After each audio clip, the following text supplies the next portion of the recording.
ನಮ್ಮ ಇಂಡಸ್ಟ್ರಿ ಹೊರಗಡೆ ನೋಡೋರಿಗೆ ಒಳ್ಳೆ ಬಟ್ಟೆ ಹಾಕ್ಕೊಳ್ತೀವಿ, ಚೆನ್ನಾಗಿ ಕಾರಲ್ಲಿ ಬರ್ತೀವಿ, ಸೊ ಇದೆಲ್ಲ ಕಾಣಿಸುತ್ತೆ. ಬಟ್ ನಮ್ದು ಇನ್ಸೈಡ್ ಏನು ಪ್ರಾಬ್ಲಮ್ ಆಗ್ತಿರುತ್ತೆ ಆ ಒಂದು ಪರ್ಸನ್ಗೆ ಮಾತ್ರ ಗೊತ್ತಿರುತ್ತೆ. ನಾನೊಂದು ಕಂಪ್ನಿಲಿ ಕೆಲಸ ಮಾಡೋ ಟೈಮಲ್ಲಿ ಏನಾಗ್ತಿತ್ತು, ನನ್ನ ಬಾಸ್ ಮನೆ ಫೋನ್ ಎತ್ತು ಬೇಡ, ಬೆಳಗ್ಗೆ ಮಾಡು, ಸಂಜೆ ಮಾಡಬೇಡ, ಆಫೀಸ್ ಟೈಮಲ್ಲಿ ಡಿಸ್ಟರ್ಬ್ ಆಗಿ, ಈ ಥರ ಎಲ್ಲ ಅಂದಾಗ ನನಗೆ ಒಂಥರ ನೆಗೆಟಿವ್ ಸ್ಟಾರ್ಟ್ ಆಗ್ತಾಯಿತ್ತು. ಈಗ ಒಂದು ಮಾರ್ಕೆಟು ಟ್ರೆಂಡಲ್ಲಿದೆ, ಏನೋ ಅಪ್ಪಲ್ಲಿ ಹೋಗ್ತಾ ಇದೆ ಅಂದರೆ ನಾನು ಡೈರೆಕ್ಟಾಗಿ education to ಬಿಸ್ನೆಸ್ಸಿಗೆ ಕಾಲಿಡಲಿಲ್ಲ.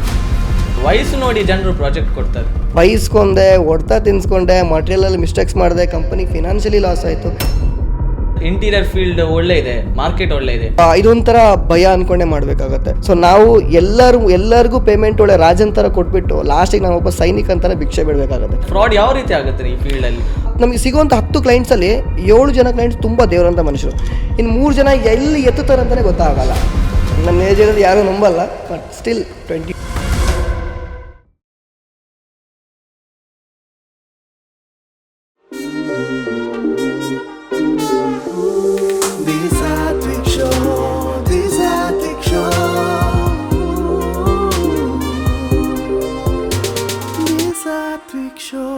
It's showtime.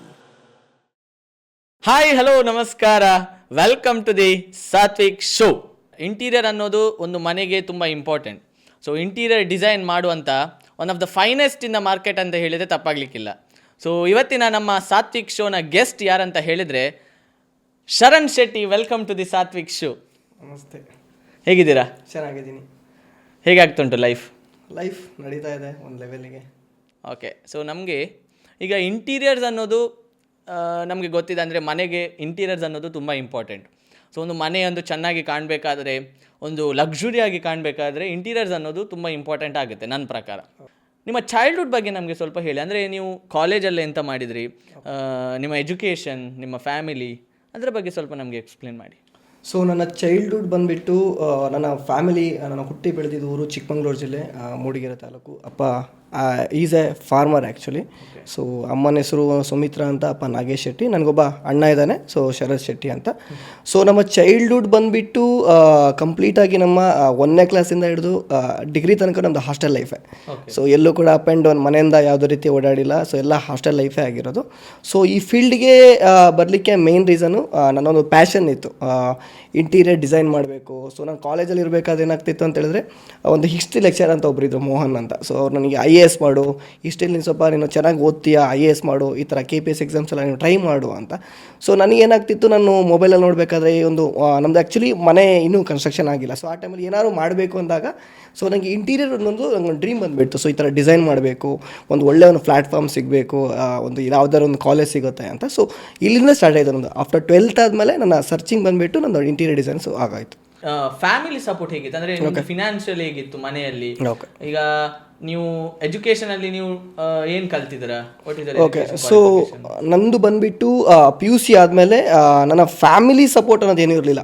So ನಮ್ಮದು ಒಂದು 6-7ನೇ ಕ್ಲಾಸ್ ಇರಬೇಕಾದ್ರೆ ನಾವು ತೋಟದ ಕೆಲಸಕ್ಕೆ ಹೋಗ್ತಾ ಇದ್ವಿ. ಸೊ ನಮ್ಗೆ ಏನೇನು ಬೇಕಿತ್ತು ಖರ್ಚು ವೆಚ್ಚಗಳನ್ನ ನಾವೇ ಮಾಡ್ಕೊತಾ ಇದ್ವಿ ಕೆಲಸಕ್ಕೆ ಹೋದಾಗ. ಸೊ ಫ್ಯಾಮಿಲಿ ಸಪೋರ್ಟ್ ಅನ್ನೋದು ನಾನು ಯಾರ ಜೊತೆ ಎಕ್ಸ್ಪೆಕ್ಟ್ ಮಾಡ್ತಾ ಇರಲಿಲ್ಲ. ಸೊ ನನಗೆ ಏನಾದ್ರು ಪ್ರಾಬ್ಲಮ್ಸ್ಗಳು ಬಂತು ಅಂದರೆ ಸಣ್ಣ ಪುಟ್ಟದಾಗಿ ಮನೇಲಿ ಕೇಳ್ತಾ ಇದ್ದೆ. ಸೊ ಅದು ಬಿಟ್ಟರೆ ನನಗೆ ಸಪೋರ್ಟ್ ಬಂದುಬಿಟ್ಟು ನನ್ನ ಅಣ್ಣನೇ. ಸೊ ಲೈಕ್ ಈ ಥರ ಅಂದರೆ ನನಗೆ ಫ್ಯಾಮಿಲಿ ಸಪೋರ್ಟ್ ಅನ್ನೋದು ಯಾರೂ ಇಲ್ಲ. ಸೊ ನಮ್ಮದು ಏನಾಗ್ತಿದ್ದು, ತೋಟದಲ್ಲಿ ಅರ್ನಿಂಗ್ಸ್ ಮಾಡ್ತಾಯಿದ್ವಿ.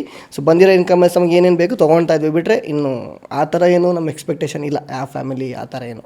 ಎಜುಕೇಷನ್ ಬಂದುಬಿಟ್ಟು ನಂದು ಆಫ್ಟರ್ 12th ಆದಮೇಲೆ ನನಗೆ ಸಿಕ್ಕಿದ್ದು ಒಂದು ಕಾರ್ಕಳದಲ್ಲಿ ಒಂದು ಇನ್ಸ್ಟಿಟ್ಯೂಷನು. ಸೊ ಅದು ಬಂದುಬಿಟ್ಟು ಕಂಪ್ಲೀಟ್ಲಿ BSc. ಅಂದರೆ ನಂದು ಫಸ್ಟ್ ಏನಿತ್ತು ಅಂತ ಒಂದು high level university find out ಮಾಡಬೇಕು ಅಂತ. ಸೊ ಬ್ಯಾಂಗ್ಳೂರಲ್ಲಿ ರೇವಾ ಯೂನಿವರ್ಸಿಟಿ ಬಗ್ಗೆ ನಾವು ಒಂದು ಎನ್ಕ್ವೈರಿ ಮಾಡಿದ್ವಿ. ಸೊ ಆ ಟೈಮಲ್ಲಿ ಫೀಸ್ ಜಾಸ್ತಿ ಆಗೋಗಿತ್ತು. ಸೊ ಅದಾದಾಗ ನಂತರ ನನಗೆ ಮಂಗಳೂರು ಯೂನಿವರ್ಸಿಟಿಲಿ ಅಫಿಲಿಯೇಟೆಡ್ ಆಗಿರುವಂಥ ಒಂದು ಶಿರಡಿ ಸಾಯಿ ಅಂತ, ಸೊ ಕಾರ್ಕಳದಲ್ಲಿ ನನ್ನ ಎಜುಕೇಷನ್ ಸ್ಟಾರ್ಟ್ ಆಗಿದೆ 2020. ಸೊ ಆ ಟೈಮಲ್ಲಿ ಕಾಲೇಜಲ್ಲಿ ಅಂಥದ್ದೇನು ಪ್ರಾಕ್ಟಿಕಲ್ ನಾಲೆಡ್ಜ್ ಏನು ನಂಗೆ ಸಿಗ್ತಾ ಇರಲಿಲ್ಲ. ಐ ಫೀಲ್ ಲೈಕ್ ಏನಕ್ಕೆ ಮಾಡಬೇಕು ಇಷ್ಟೆಲ್ಲ ಫೀಸ್ ಕಟ್ಟಿ ಅಂತ ಆ ಒಂದು ಫೀಲ್ ಆಯಿತು. ಅದೇ ಟೈಮಲ್ಲಿ ನಮ್ಮದು ಎಜುಕೇಷನ್ ಲೋನ್ ಕೂಡ ಆ ಟೈಮಲ್ಲಿ ಏನಾಗ್ತಿತ್ತು ಅಂತ ಹೇಳಿದ್ರೆ, ನನಗೆ ಫಿನಾನ್ಷಿಯಲಿ ಅಂದರೆ ನನಗೆ ಅಣ್ಣನೂ ಓದಿಸ್ಬೇಕಿತ್ತು, ಹೇಗೆ ನಾನು ಓದಬೇಕಾಗಿತ್ತು. ಸೊ ನಮ್ಮದು 1 year ಗ್ಯಾಪ್ ಅಷ್ಟೇ ನನಗೂ ಅಣ್ಣನಿಗೂ. ಸೊ ಆ ಟೈಮಲ್ಲಿ ನಾನು ಏನಾಗ್ತಿತ್ತು ಅಂತ ಹೇಳಿದ್ರೆ, ಲೋನ್ ಸ್ಯಾಂಕ್ಷನ್ ಆಗ್ತಾ ಇರಲಿಲ್ಲ. ಸೊ ಸಡನ್ನಾಗಿ ಯಾವುದೋ ಒಂದು ಕಂಪ್ನಿಗೆ ನೌಕರಿಲಿ ನಾನು ಅಪ್ಲೈ ಮಾಡಿದಾಗ ನನಗೆ ಪುತ್ತೂರಿಂದ ಒಬ್ಬರು ಸರ್ ಸಿಕ್ಕಿದ್ರು. ಸೊ ಕಂಪ್ನಿನೇ ಮೆನ್ಷನ್ ಮಾಡಲ್ಲ. ಸೊ ಅವ್ರದಲ್ಲಿ ಜಾಬ್ ಆಯಿತು, ಒಂದು 12,000 ಸ್ಯಾಲ್ರಿ ಕೊಡ್ತೀವಿ, ನೀವು ಬಂದುಬಿಡಿ ಬ್ಯಾಂಗ್ಳೂರಿಗೆ ಅಂತ. ಸೊ ಅಟ್ ಎ ಶಾರ್ಟಲ್ಲಿ ನಾನು ಕಾಲೇಜನ್ನ ಡ್ರಾಪ್ ಔಟ್ ಮಾಡಿ ಸೊ ಬ್ಯಾಂಗ್ಳೂರಿಗೆ ಜಾಯ್ನ್ ಆದೆ. ಸೊ ಅಲ್ಲಿಂದ ಒಂದು 6 months ನಾನು ಬೈಸ್ಕೊಂಡು ಅಗೇನ್ ನಾಲೆಡ್ಜನ್ನು ತಿಳ್ಕೊಂಡು ಎಷ್ಟೋ ಸಲ ಡ್ರಾಯಿಂಗ್ನ ಮಿಸ್ಟೇಕ್ಸ್ ಮಾಡಿದ್ದೀನಿ, ಎಷ್ಟೋ ಫಿನಾನ್ಷಿಯಲಿ ಅವ್ರಿಗೆ ಲಾಸ್ ಆಗಿದೆ. ಸ್ಟಿಲ್ ನನಗೆ ಸಪೋರ್ಟ್ ಮಾಡಿಬಿಟ್ಟು ನಾನು 6 ಮಂತು ಚೆನ್ನಾಗಿ ಕಲ್ತ್ಕೊಂಡೆ. ಸೊ 6 ಮಂತು ಆ್ಯಸ್ ಎ ಡಿಸೈನರಾಗಿ ಕೆಲಸ ಮಾಡಿದೆ. ನಂತರ ನಾನು ಸ್ಟಾರ್ಟ್ ಆಗಿದ್ದು ಬಿಸ್ನೆಸ್ಸಿಗೆ, ಒಂದೊಂದು ಚಿಕ್ಕ ಚಿಕ್ಕ ಯೂನಿಟ್ಸ್ಗಳನ್ನ ಮಾಡೋದಾಗಿರಲಿ, ಒಂದೊಂದು ಟಿ ವಿ ಕ್ಯಾಬಿನೆಟ್ಸು, ಈ ಥರ ಆಫರ್ಸ್ಗಳು ಸ್ಟಾರ್ಟ್ ಆಯಿತು ನನಗೆ. ಸೊ ಅದು ನಂತರ ನಂಗೆ ಸ್ಟಾರ್ಟ್ ಆಗಿದ್ದು DHI.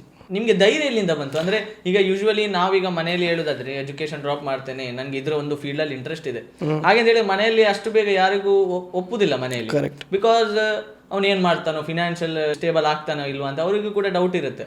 ಸೊ ಆಗಿರುವಾಗ ನೀವು ಮನೆಯಲ್ಲಿ ಹೇಗೆ ಕನ್ವಿನ್ಸ್ ಮಾಡಿದ್ರಿ, ಅಥವಾ ಮನೆಯಲ್ಲಿ ಪರ್ಮಿಷನ್ ಇದ್ದೇ ನೀವು ಮಾಡಿದ? ಸೊ ಮನೇಲಿ ಹಿಂಗೆ ಕನ್ವಿನ್ಸ್ ಆಯಿತು ಅಂದರೆ ನಮಗೆ ಏನಾಗ್ತಿತ್ತು ಅಂದರೆ ನಮಗೆ ಅಪ್ಪ ಅಮ್ಮ ಬಂದುಬಿಟ್ಟು ನಮ್ಮ ಮೇಲೆ ಡಿಪೆಂಡ್ ಆಗ್ತಾಯಿದ್ರು. ಸೊ ಅವ್ರಿಗೆ ಗೊತ್ತಿತ್ತು ಲೈಕ್ ನಾವು ಏನೇ ಮಾಡ್ತೀವಿ ಅಂತ ಹೇಳಿದ್ರೆ ಒಂದು ಪರ್ಪಸ್ ಇಟ್ಕೊಂಡು ಮಾಡ್ತಾ ಇರ್ತೀವಿ ಅಂತ. ಸೊ ನಾವು ಏನೇ ಕೇಳಿದ್ರು ಸಪೋರ್ಟ್ ಮಾಡ್ತಾಯಿದ್ರು, ಲೈಕ್ ಈ ಥರ ಮಾಡ್ತಾಯಿದ್ವಿ. ಯಾಕೆಂದರೆ ಅವ್ರಿಗೆ ಗೊತ್ತಿತ್ತು ಲೈಕ್ ಮಕ್ಕಳು ಬೇರೆ ದಾರಿಲಿ ಹೋಗಲ್ಲ, ಏನೇ ಹೋದರೂ ಕೂಡ ಅವ್ರನ್ನ ಥಿಂಕ್ ಮಾಡೇ ಹೋಗ್ತಾರೆ ಅಂದಾಗ. ಸೊ ಆ ಟೈಮಲ್ಲಿ ಏನಾಗ್ತಿತ್ತು ಅಂತ ಹೇಳಿದ್ರೆ ನನ್ನ ಎಜುಕೇಷನ್ನು ಡ್ರಾಪ್ ಮಾಡಬೇಕಾದ ಟೈಮಲ್ಲಿ ನಾನು ಫಸ್ಟು ಅದಕ್ಕಿಂತ ಮುಂಚೆ ನಾನು ಮನೇಲಿ ಹೇಳ್ಕೊಂಡಿದ್ದೆ, ನನಗೆ ಎಜುಕೇಷನ್ಗೆ ನನಗೆ ಯಾಕೋ ಅಷ್ಟೊಂದು ನನಗೆ ಕಾನ್ಸಂಟ್ರೇಟ್ ಕೊಡೋಕೆ ಆಗ್ತಾಯಿಲ್ಲ, ಬಟ್ ನಂಗೆ ಜಾಸ್ತಿ ಡಿಸೈನ್ ಕಲಿಬೇಕು. ಅಂದರೆ ಕಾಲೇಜಲ್ಲಿ ಏನಾಗ್ತಿದ್ದು ಖಾಲಿ ಥಿಯರಿ ಹೇಳ್ಕೊಡ್ತಾಯಿದ್ರು. ಸೊ BSc ಇಂಟೀರಿಯರ್ ಡಿಸೈನ್ ಅಂತ ಬಂದಾಗ ಮೇಯ್ನ್ಲಿ ನಮಗೆ ಕಂಪ್ಯೂಟರ್ ಡಿಸೈನ್ ಮಾಡೋದು ಕಲಿಸ್ಕೊಡ್ಬೇಕಿತ್ತು, ಸೈಟಿಗೆ ಕರ್ಕೊಂಡು ಹೋಗಬೇಕಿತ್ತು. ಸೊ ಯಾವ ರೀತಿ ಲೇಔಟ್ ಮಾಡಬೇಕು ಇದ್ರ ಬಗ್ಗೆ ಹೇಳ್ಕೊಡ್ಬೇಕಿತ್ತು. ಬಟ್ ಇವ್ರು ಏನು ಮಾಡ್ತಾಯಿದ್ರು ನಮ್ಮ ಆರ್ಕಿಟೆಕ್ಟ್ ಬೇಸ್ ಮೇಲೆ ಕಲಿಸ್ಕೊಡ್ತಾಯಿದ್ರು. ಸೊ ಯಾವ ರೀತಿ ಫ್ಲೋರ್ ಪ್ಲಾನ್ ಮಾಡಬೇಕು, ನಮ್ಮ ಇಂಟೀರಿಯರ್ ಫೀಲ್ಡಲ್ಲಿ ಫ್ಲೋರ್ ಪ್ಲಾನಿಂಗ್ ಅದು ಕನ್ಸಿಡರೇ ಆಗಲ್ಲ. ಸೊ ಆ ಟೈಮಲ್ಲಿ ಉಡುಪಿಲಿ ಒಂದು ರೂಟ್ ಇನ್ಸ್ಟಿಟ್ಯೂಟ್ ಅಂತ ಒಂದು ಫರ್ಮ್ ಇತ್ತು. ಸೊ ಅಲ್ಲಿ ವಿಚಾರಿಸಿದಾಗ ಎಷ್ಟು ಡಿಸೈನ್ ಫೀಸ್ ಆಗುತ್ತೆ ನಾನು ಕೇಳಿದಾಗ ಆ ಟೈಮಲ್ಲಿ ನನ್ನ ಜೊತೆ ಲ್ಯಾಪ್ಟಾಪ್ ಕೂಡ ಇರಲಿಲ್ಲ. ಸೊ ಮನೇಲಿ ಈ ಥರ ಹೇಳಿದೆ, ಸೊ ನನಗೆ ಲ್ಯಾಪ್ಟಾಪ್ ಬೇಕು ಮತ್ತು ನಾನು ಕಲಿತೀನಿ, ಯಾಕಂದರೆ ಇಲ್ಲಿ ಬರೀ ಥಿಯರಿ ಕಲಿತ್ರೆ ನನಗೆ ಯೂಸಸ್ ಇಲ್ಲ ಅಂತ. ಸೊ ಆ ಟೈಮಲ್ಲಿ ಲ್ಯಾಪ್ಟಾಪ್ ಫಸ್ಟ್ ಪರ್ಚೇಸ್ ಮಾಡಿಕೊಟ್ರು. ಲ್ಯಾಪ್ಟಾಪ್ ಪರ್ಚೇಸ್ ಆದಮೇಲೆ ನನಗೊಬ್ಬರು ಸೀನಿಯರ್ ಅಂತ ಇದ್ದರು. ಸೊ ಅವರಿಂದ ಕ್ರಿಸ್ಮಸ್ ಹಾಲಿಡೇಲಿ 2021 ಡಿಸೆಂಬರ್ ಟೈಮಲ್ಲಿ ನಾನು 3 days ಅವ್ರ ಜೊತೆ ಪ್ರಾಕ್ಟೀಸ್ ತೊಗೊಂಡೆ. ನನಗೆ ಡಿಸೈನ್ಸು ಹೇಳ್ಕೊಡೆ. ಅವರು ಹೇಳ್ಕೊಟ್ಟಾಗ ನನಗೊಂದು ಕಾನ್ಫಿಡೆನ್ಸ್ ಸ್ಟಾರ್ಟ್ ಆಯಿತು, ಸೊ ನನಗೆ ಜಾಬ್ಗೆ ಹೋಗ್ಬೋದು ಅಂತ. ಸೊ ನನ್ನ ಡಿಸಿಷನ್ನು ನಮ್ಮ ಎಜುಕೇಷನ್ ಡ್ರಾಪ್ಔಟ್ ಬಗ್ಗೆ ಅಂದರೆ ನಮ್ಮ ಅಣ್ಣ ಹೇಳ್ತಾ ಇದ್ದ, ನೀವು ಡ್ರಾಪ್ ಮಾಡಬೇಡ, ಡಿಗ್ರಿ ಕಂಪ್ಲೀಟ್ ಮಾಡ್ಕೋ, ಸೊ ಯೂಸ್ ಆಗುತ್ತೆ ಅಂತ. ಸೊ ನಾನು ಮೈಂಡಲ್ಲಿ ಫಿಕ್ಸ್ ಆಗಿದೆ. 10th ಮತ್ತು 12th ನನ್ನ ಜೊತೆ ಸರ್ಟಿಫಿಕೇಟ್ ಇದೆ. ಸೊ ಡ್ರೈವಿಂಗ್ ಲೈಸೆನ್ಸ್ಗೆ ಇದಕ್ಕೆಲ್ಲ ನನಗೆ ಸಾಕು, ಇನ್ನು ನನ್ನ ಲೈಫ್ ಕರಿಯರು. ಯಾಕಂದರೆ 10th ಮತ್ತು PUC ಸ್ಟಾರ್ಟ್ ಆಗೋದು ನಮ್ಮ ಲೈಫ್ ಇದಕ್ಕೆ ಏನೋ ಒಂದು ಸರ್ಟಿಫಿಕೇಷನ್ಗೆ, ನಂತರ ಸ್ಟಾರ್ಟ್ ಆಗೋದು ನಮ್ಮ ಲೈಫ್ ಏನು ಅರ್ನಿಂಗ್ ಸ್ಟಾರ್ಟ್ ಆಗುತ್ತೆ. ಸೊ ಆ ಥರ ನಾನು ಫಿಕ್ಸ್ ಮಾಡ್ಕೊಂಬಿಟ್ಟು ನಾನು ಇನ್ನೂ ಇನ್ಫಾರ್ಮೇ ಮಾಡಲಿಲ್ಲ. ಸೊ ಜಾಬ್ಗೆ ಜಾಯ್ನ್ ಆದಮೇಲೆ ನಾನು ಇನ್ಫಾರ್ಮ್ ಮಾಡಿದ್ದು ನಾನು ರಿಸೈನ್ ಮಾಡ್ತಾಯಿದ್ದೀನಿ, ಲೈಕ್ ನನ್ನ ಕಾಲೇಜ್ ನಾನು ಡ್ರಾಪ್ ಮಾಡ್ತಾಯಿದ್ದೀನಿ ಅಂತ. ಸೊ ಮನೆ ಡಿಸಿಷನ್ ಏನಿತ್ತು ಅಂದರೆ ನಮ್ಮ ಅಪ್ಪಂಗೂ ಕೂಡ ಅಂದರೆ ಲೈಕ್ ನಾನು ಅವ್ರ ಅರ್ನಿಂಗ್ಸ್ ಮೇಲೆ ನಾನು ಡಿಪೆಂಡ್ ಆಗಿರಲಿಲ್ಲಲ್ಲ. ಸೊ ನನ್ನ ಲೈಫ್ ಅಲ್ಲ. ಸೊ ಮನೇಲಿ ಹೇಳಿದೆ ನಾನು ಗ್ರೋತ್ ಆಗ್ತೀನಿ, ನಂಗೆ ಎಜುಕೇಷನ್ ಕಾನ್ಸಂಟ್ರೇಟ್ ಕೊಡೋಕ್ಕಾಗಲ್ಲ, ಬಟ್ ನಾನು ಗ್ರೋತ್ ಆಗ್ತೀನಿ, ನಂಗೆ ಅರ್ನಿಂಗ್ಸ್ ಮಾಡಬೇಕು, ನಂಗೆ ಹಸಿವಿತ್ತು. ಸೊ ಲೈಕ್ ಈ ಥರ ಅವ್ರ ಡಿಸಿಷನಿಗೆ ಓಕೆ ಮಾಡಿದ್ರು. ಮನೇಲಿ ಯಾವ ಥರ ರಿಸ್ಟ್ರಿಕ್ಷನ್ ಏನು ಇರಲಿಲ್ಲ. ಸಪೋರ್ಟ್ ಬಂದುಬಿಟ್ಟು ನನಗೆ ಅಣ್ಣನಿಗೆ ಹೇಳ್ಕೊಂಡೆ. ಸ್ಟಿಲ್ ಒಂದು ಸ್ಟಾರ್ಟಿಂಗ್ ಒಂದು 3 ಮಂತ್ ನಾನು ಅಳ್ತಾ ಇದ್ದೆ, ಬೆಂಗಳೂರಿಗೆ ಹೋದಾಗ ನಂಗೆ ಆಗ್ತಾಯಿಲ್ಲ, ಕಷ್ಟ ಆಗ್ತಾಯಿದೆ, ಏನೂ ಗೊತ್ತಿರಲಿಲ್ಲಲ್ಲ.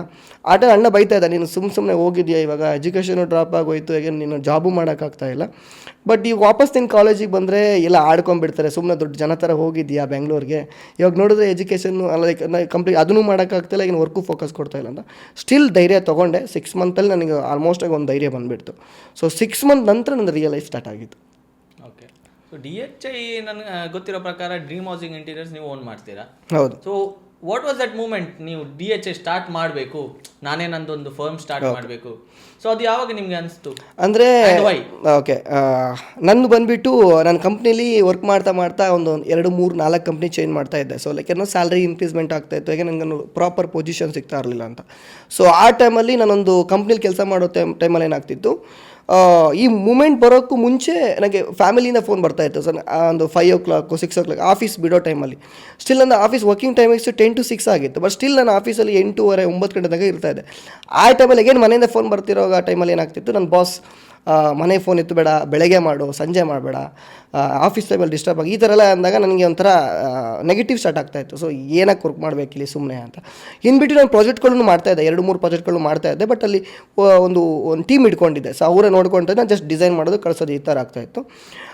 ಈ DHI ಸ್ಟಾರ್ಟ್ ಮಾಡಲಿಕ್ಕೆ ಮೇಯ್ನು ನನ್ನ ಡಿಸಿಷನ್ ಏನು ಅಂತ ಹೇಳಿದ್ರೆ, ನನಗೆ ವರ್ಕ್ ಕಡೆ ಫೋಕಸ್ ಕೊಡೋಕೆ ಆಗ್ತಾ ಇರಲಿಲ್ಲ. ಲೈಕ್ ಅಂದರೆ ಏನಾಗ್ತಿತ್ತು, ಎಲ್ಲ ತಿಳ್ಕೊಂಡಿದ್ದೆ.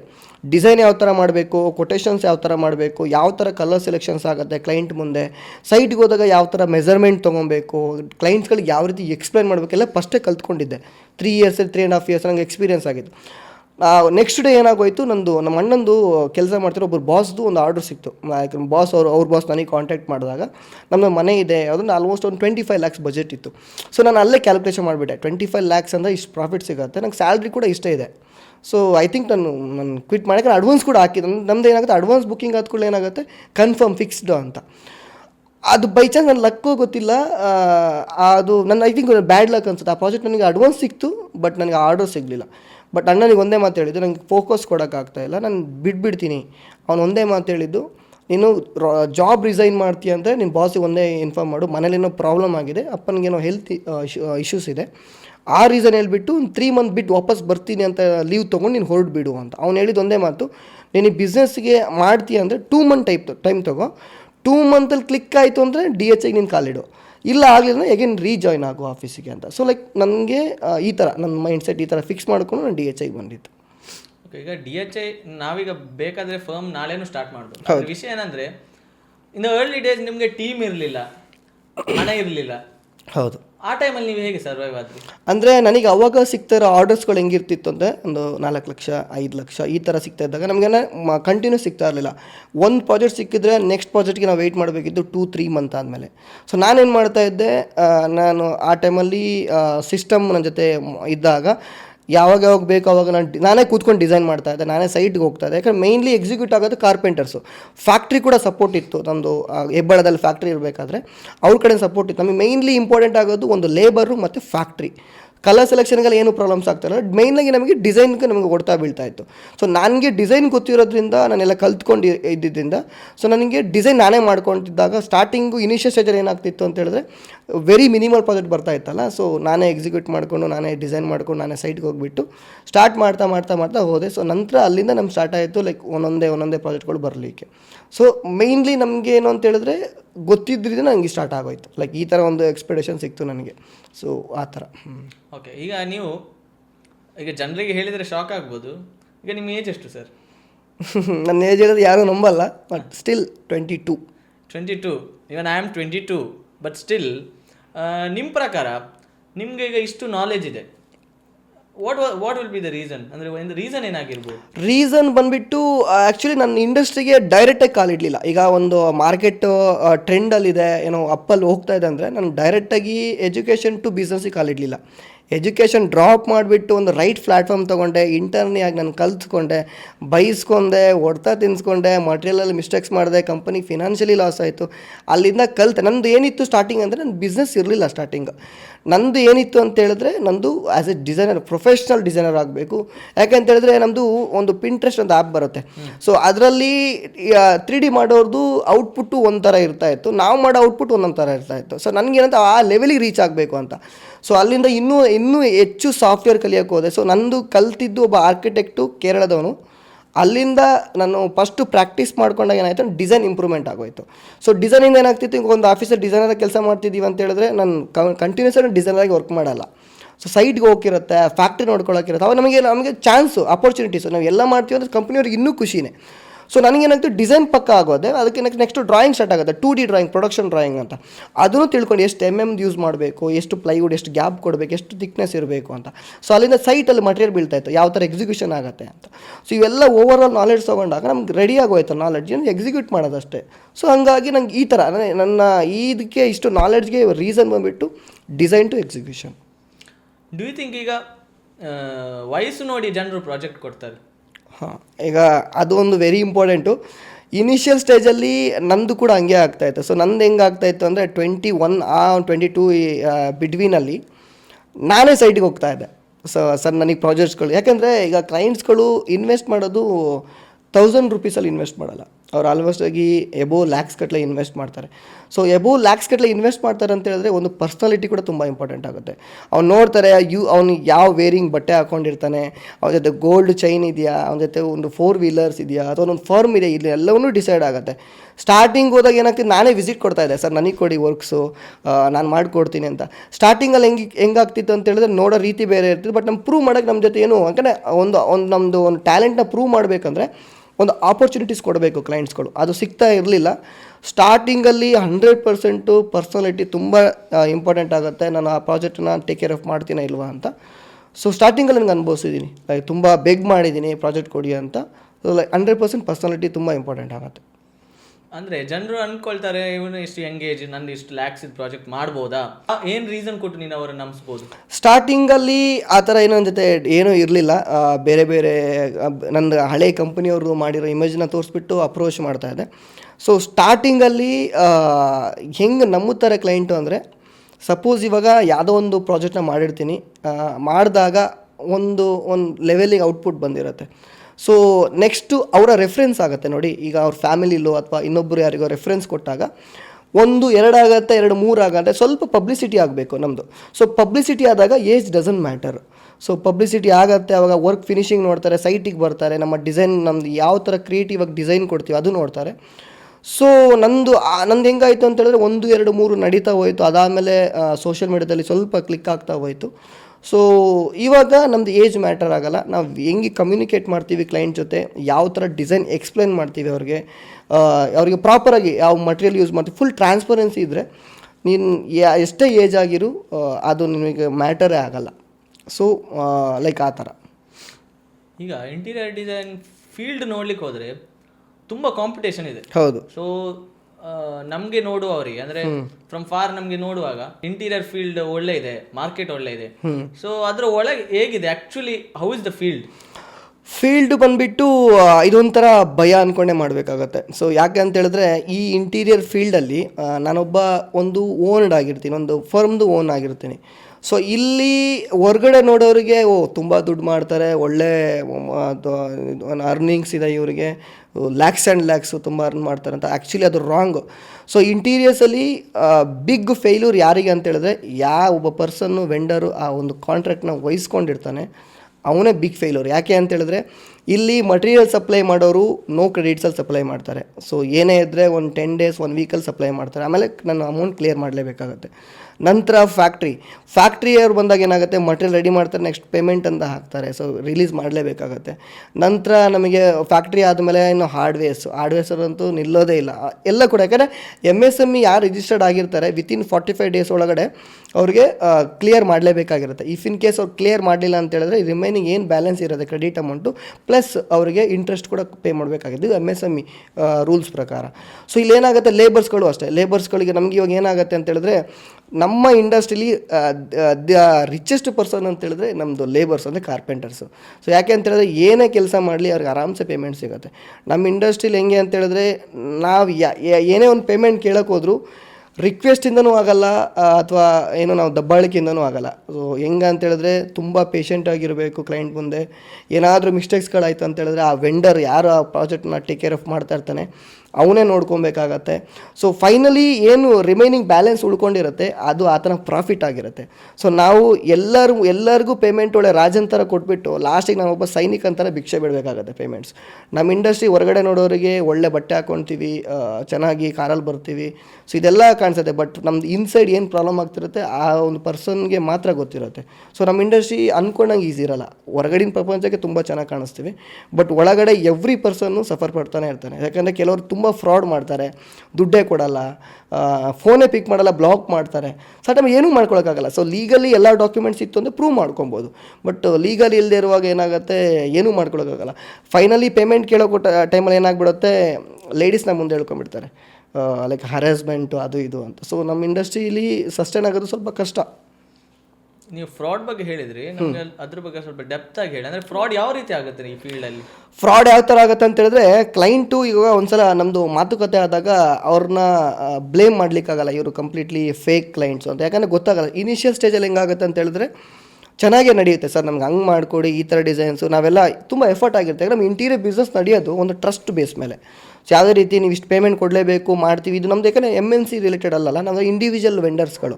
ಸೊ ನಮಗೆ ಏನಾಗುತ್ತೆ ಅಂತ ಹೇಳಿದ್ರೆ, ಸ್ಟಾರ್ಟಿಂಗಲ್ಲಿ ಒಳ್ಳೆ ರಿಲೀಸ್ ಮಾಡ್ತಾರೆ, starting 1 stage 2nd stage 3rd stage ತನಕ ರಿಲೀಸ್ ಮಾಡ್ತಾರೆ ಪೇಮೆಂಟ್ಸು. ಫೈನಲಿ ಹೆಂಗೆ ಫ್ರಾಡ್ ಆಗುತ್ತೆ ಅಂತ ಹೇಳಿದ್ರೆ, ಮೈಂಡ್ ಸೆಟ್ ಒಬ್ರದ್ದು ನಮಗೆ ಸಿಗೋವಂಥ 10 ಕ್ಲೈಂಟ್ಸಲ್ಲಿ 7 ಜನ ಕ್ಲೈಂಟ್ಸ್ ತುಂಬ ದೇವರಂಥ ಮನುಷ್ಯರು, ಇನ್ನು 3 ಜನ ಎಲ್ಲಿ ಎತ್ತುತ್ತಾರೆ ಅಂತಲೇ ಗೊತ್ತಾಗಲ್ಲ. ಸೊ ನಮಗೇನಾಗುತ್ತೆ ಅಂತ ಹೇಳಿದ್ರೆ, ಕ್ಲೈಂಟ್ಸ್ಗಳು ಫ್ರಾಡ್ ಹೆಂಗೆ ಮಾಡ್ತಾರೆ ಅಂತ ಹೇಳಿದ್ರೆ ಫಸ್ಟ್ ಅವ್ರ ಮೈಂಡ್ ಸೆಟಲ್ಲಿ ಇರುತ್ತೆ, ಕೆಲಸ ಮಾಡಿಸ್ಕೊಂಡ್ಬಿಡ್ಬೇಕು, ಅದಾದಮೇಲೆ ಈಗ ಇವ್ರಿಗೆ ಕೊಡೋದು ಬೇಡ, ನಡೆಯುತ್ತೆ, ಏನೂ ಆಗಲ್ಲ. ಎಷ್ಟು ಸಲ ಫೋನ್ ಮಾಡ್ಕೊತಾರೆ, ಒಂದು 5 ಸಲ ಫೋನ್ ಮಾಡ್ತಾರೆ, 6 ಸಲ ಫೋನ್ ಮಾಡ್ತಾರೆ, ಆಮೇಲೆ ಫೋನ್ ಮಾಡಲ್ಲ, ಬ್ಲಾಕ್ ಮಾಡಿ ಮನೆಗೆ ಬರ್ತಾರೆ. ಮನೆಗೆ ಬರಲಿ, ಆಮೇಲೆ ಲೇಡೀಸ್ಗಳನ್ನ ಮುಂದೆ ಇಟ್ಬಿಟ್ಟು ನೀವು ಹಂಗೆ ಮಾಡಿ. ಯಾಕಂದರೆ ಈಗ ವರ್ಕ್ ಅಂತ ಬಂದಾಗ ಸಣ್ಣ ಸಣ್ಣ ಮೈನರ್ ಮಿಸ್ಟೇಕ್ಸ್ಗಳು ಆಗುತ್ತೆ. ಸೊ ಈಗ ಮೈನರ್ ಮಿಸ್ಟೇಕ್ಸ್ಗಳು ಯಾಕಂದರೆ ಮನುಷ್ಯ ಅಂದಮೇಲೆ ಎಲ್ಲೂ ಕೂಡ ಪರ್ಫೆಕ್ಷನ್ ಅದು ಇರೋಲ್ಲ. ಈಗ ಯಾವ ಕೆಲಸ ಆಗಲಿ ಎಲ್ಲೇ ಆಗಲಿ ಪರ್ಫೆಕ್ಷನ್ ಅದು ಇರೋಲ್ಲ. ಸೊ ಸಣ್ಣ ಸಣ್ಣ ಮೈನರ್ ಮಿಸ್ಟೇಕ್ಸ್ಗಳಾದಾಗ ಅದನ್ನು ರೆಕ್ಟಿಫೈ ಮಾಡೋದು ಜವಾಬ್ದಾರಿ ನಮ್ಮದಾಗಿರುತ್ತೆ. ಬಟ್ ಆ ರೆಕ್ಟಿಫೈ ಮಾಡೋಕ್ಕೆ ನಮಗೆ ಚಾನ್ಸ್ ಕೊಡಲ್ಲ. ನೀವು ಈ ಒಂದು ಸಣ್ಣ ಮಿಸ್ಟೇಕ್ಸ್ಗಳಿಂದ ಎಂಟೈರ್ ಪೇಮೆಂಟನ್ನು ಸ್ಟಕ್ಕು. ಸೊ ಇದೇ ಫ್ರಾಡು. ಕ್ಲೈಂಟ್ಗಳದ್ದು ಕೆಲವ್ರ ಮೈಂಡ್ ಸೆಟ್ ಹೆಂಗಿರುತ್ತೆ ಅಂತ ಹೇಳಿದ್ರೆ, ಒಬ್ಬರು ದುಡ್ಡು ನಾಳೆ ಕೊಡ್ತೀವಿ ಅಂದಿರ್ತಾರೆ, 1 ವೀಕ್ ಆದಮೇಲೆ ಕೊಡ್ತೀವಿ ಅಂದಿರ್ತಾರೆ. 1 ವೀಕಲ್ಲಿ ಅಗೇನ್ ಕಾಲ್ ಮಾಡಿದಾಗ ಕಾಲ್ ಪಿಕ್ ಮಾಡಲ್ಲ. ಸೊ ನಂತರ ಏನು ಮಾಡ್ತಾರೆ, ಈ ಥರ ಸಣ್ಣ ಸಣ್ಣ ಮಿಸ್ಟೇಕ್ಸ್ಗಳನ್ನ ತಂದು ಮುಂದೆ ಇಟ್ಬಿಡ್ತಾರೆ. ಇದನ್ನು ಮಾಡಿಲ್ಲ, ಸರಿ ಆಯಿತು ನಾವು ಮಾಡಿಕೊಡ್ತೀವಿ ಅಂದರೂ ಕೂಡ ಆ ಚಾನ್ಸ್ ಕೊಡಲ್ಲ. ಲೈಕ್ ಮೈಂಡ್ ಸೆಟ್ ಅವ್ರದ್ದು ಆ ಥರ ಇರುತ್ತೆ. ಇಷ್ಟು ಮಾಡಿಸ್ಕೊಬೇಕು. ಯಾಕೆಂದರೆ ಬಜೆಟ್ ಒಂದು 8 ಲಕ್ಷ ಇದ್ದರೆ, 10 ಲಕ್ಷ ಆಗಿದ್ರೆ ಬಜೆಟು, ಅವ್ರ ಜೊತೆ ಇರೋದೇ 8 ಲಕ್ಷ ರೂಪಾಯಿ, ಇನ್ನು 2 ಲಕ್ಷಕ್ಕೆ ಆಪ್ಷನ್ ಇಟ್ಕೊಂಡಿರ್ತಾರೆ. ಆ 2 ಲಕ್ಷ ರೂಪಾಯಿ ಹೆಂಗಾರು ಮಾಡಿ ಆಟ ಆಡ್ಸೋಣ, ಲೈಕ್ ಆ ಥರ ಮೈಂಡ್ ಸೆಟ್. ಇದೇ ಫ್ರಾಡ್ ನಮ್ಮ ಇಂಡಸ್ಟ್ರಿಯಲ್ಲಿ.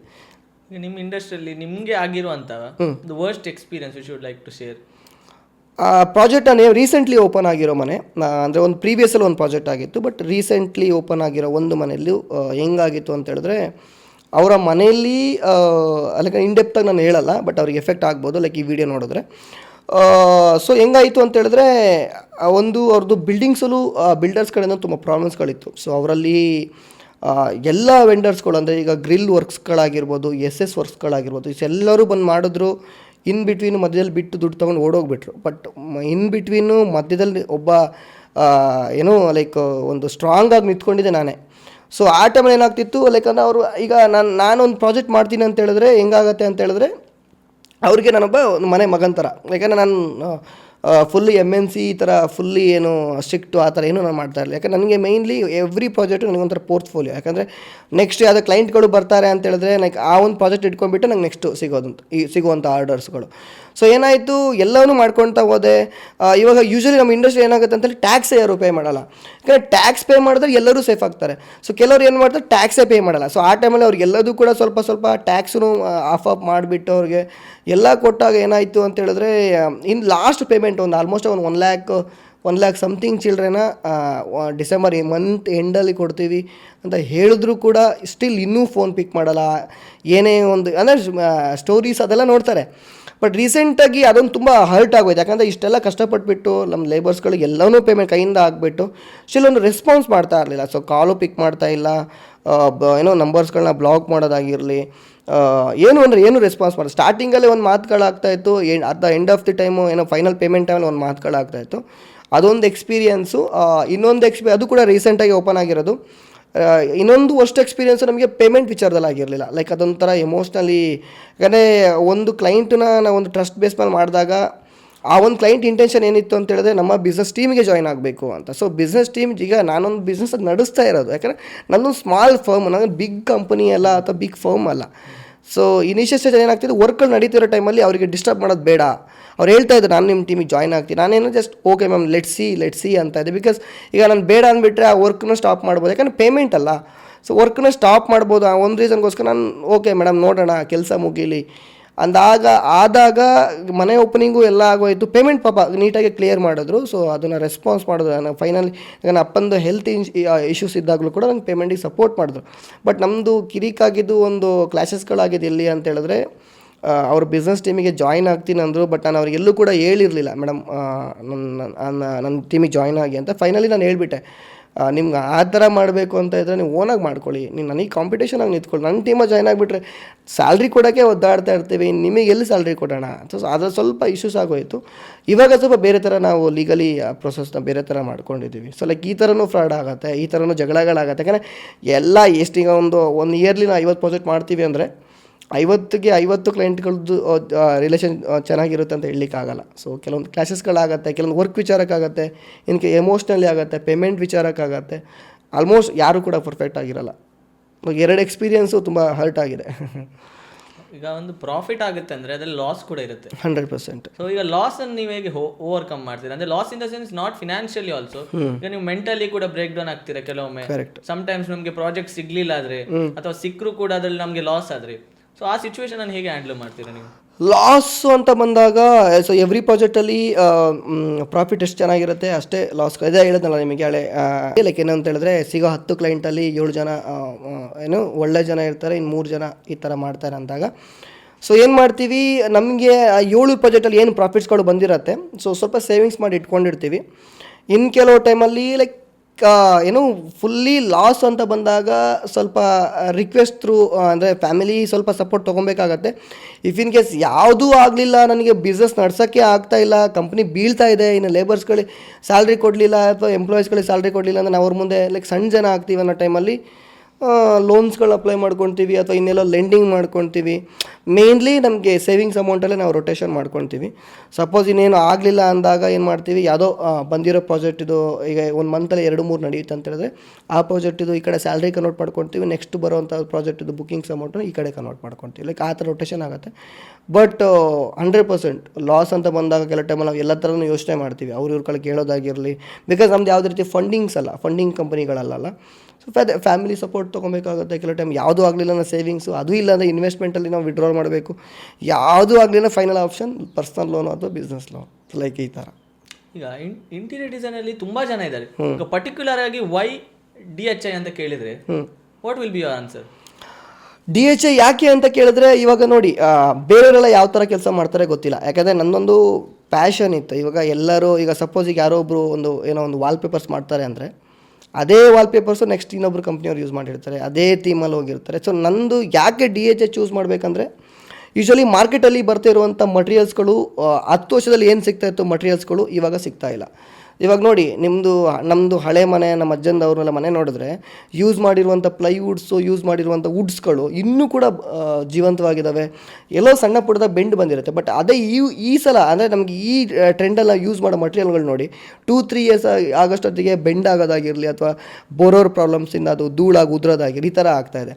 ಸೊ ಹಂಗಾಗಿ ಯಾಕೆ DHI ಚೂಸ್ ಮಾಡಬೇಕಂತ ಹೇಳಿದ್ರೆ, ನಮ್ಮಲ್ಲಿ ಟ್ರಾನ್ಸ್ಪರೆನ್ಸಿ ಇರುತ್ತೆ. ಇವಾಗ ಸಪೋಸ್ ಇವಾಗ ಏನಾಗುತ್ತೆ, ಕೆಲವೊಂದು ಕಂಪ್ನಿಗಳು ನಾನು ನೋಡಿರೋ ಮಟ್ಟಕ್ಕೆ 2-3-4 ಚೇಂಜಸ್ ಕೊಡ್ತಾರೆ ಡಿಸೈನ್. ಈಗ ಕ್ಲೈಂಟ್ಗಳಿಗೆ ಒಂದು ಡಿಸೈನು ಮಾಡೋಕ್ಕೆ ಕೊಡ್ತಾರೆ ಅಂದಾಗ ಅವ್ರಿಗೆ ಐಡಿಯಾಸ್ಗಳಿರಲ್ಲ.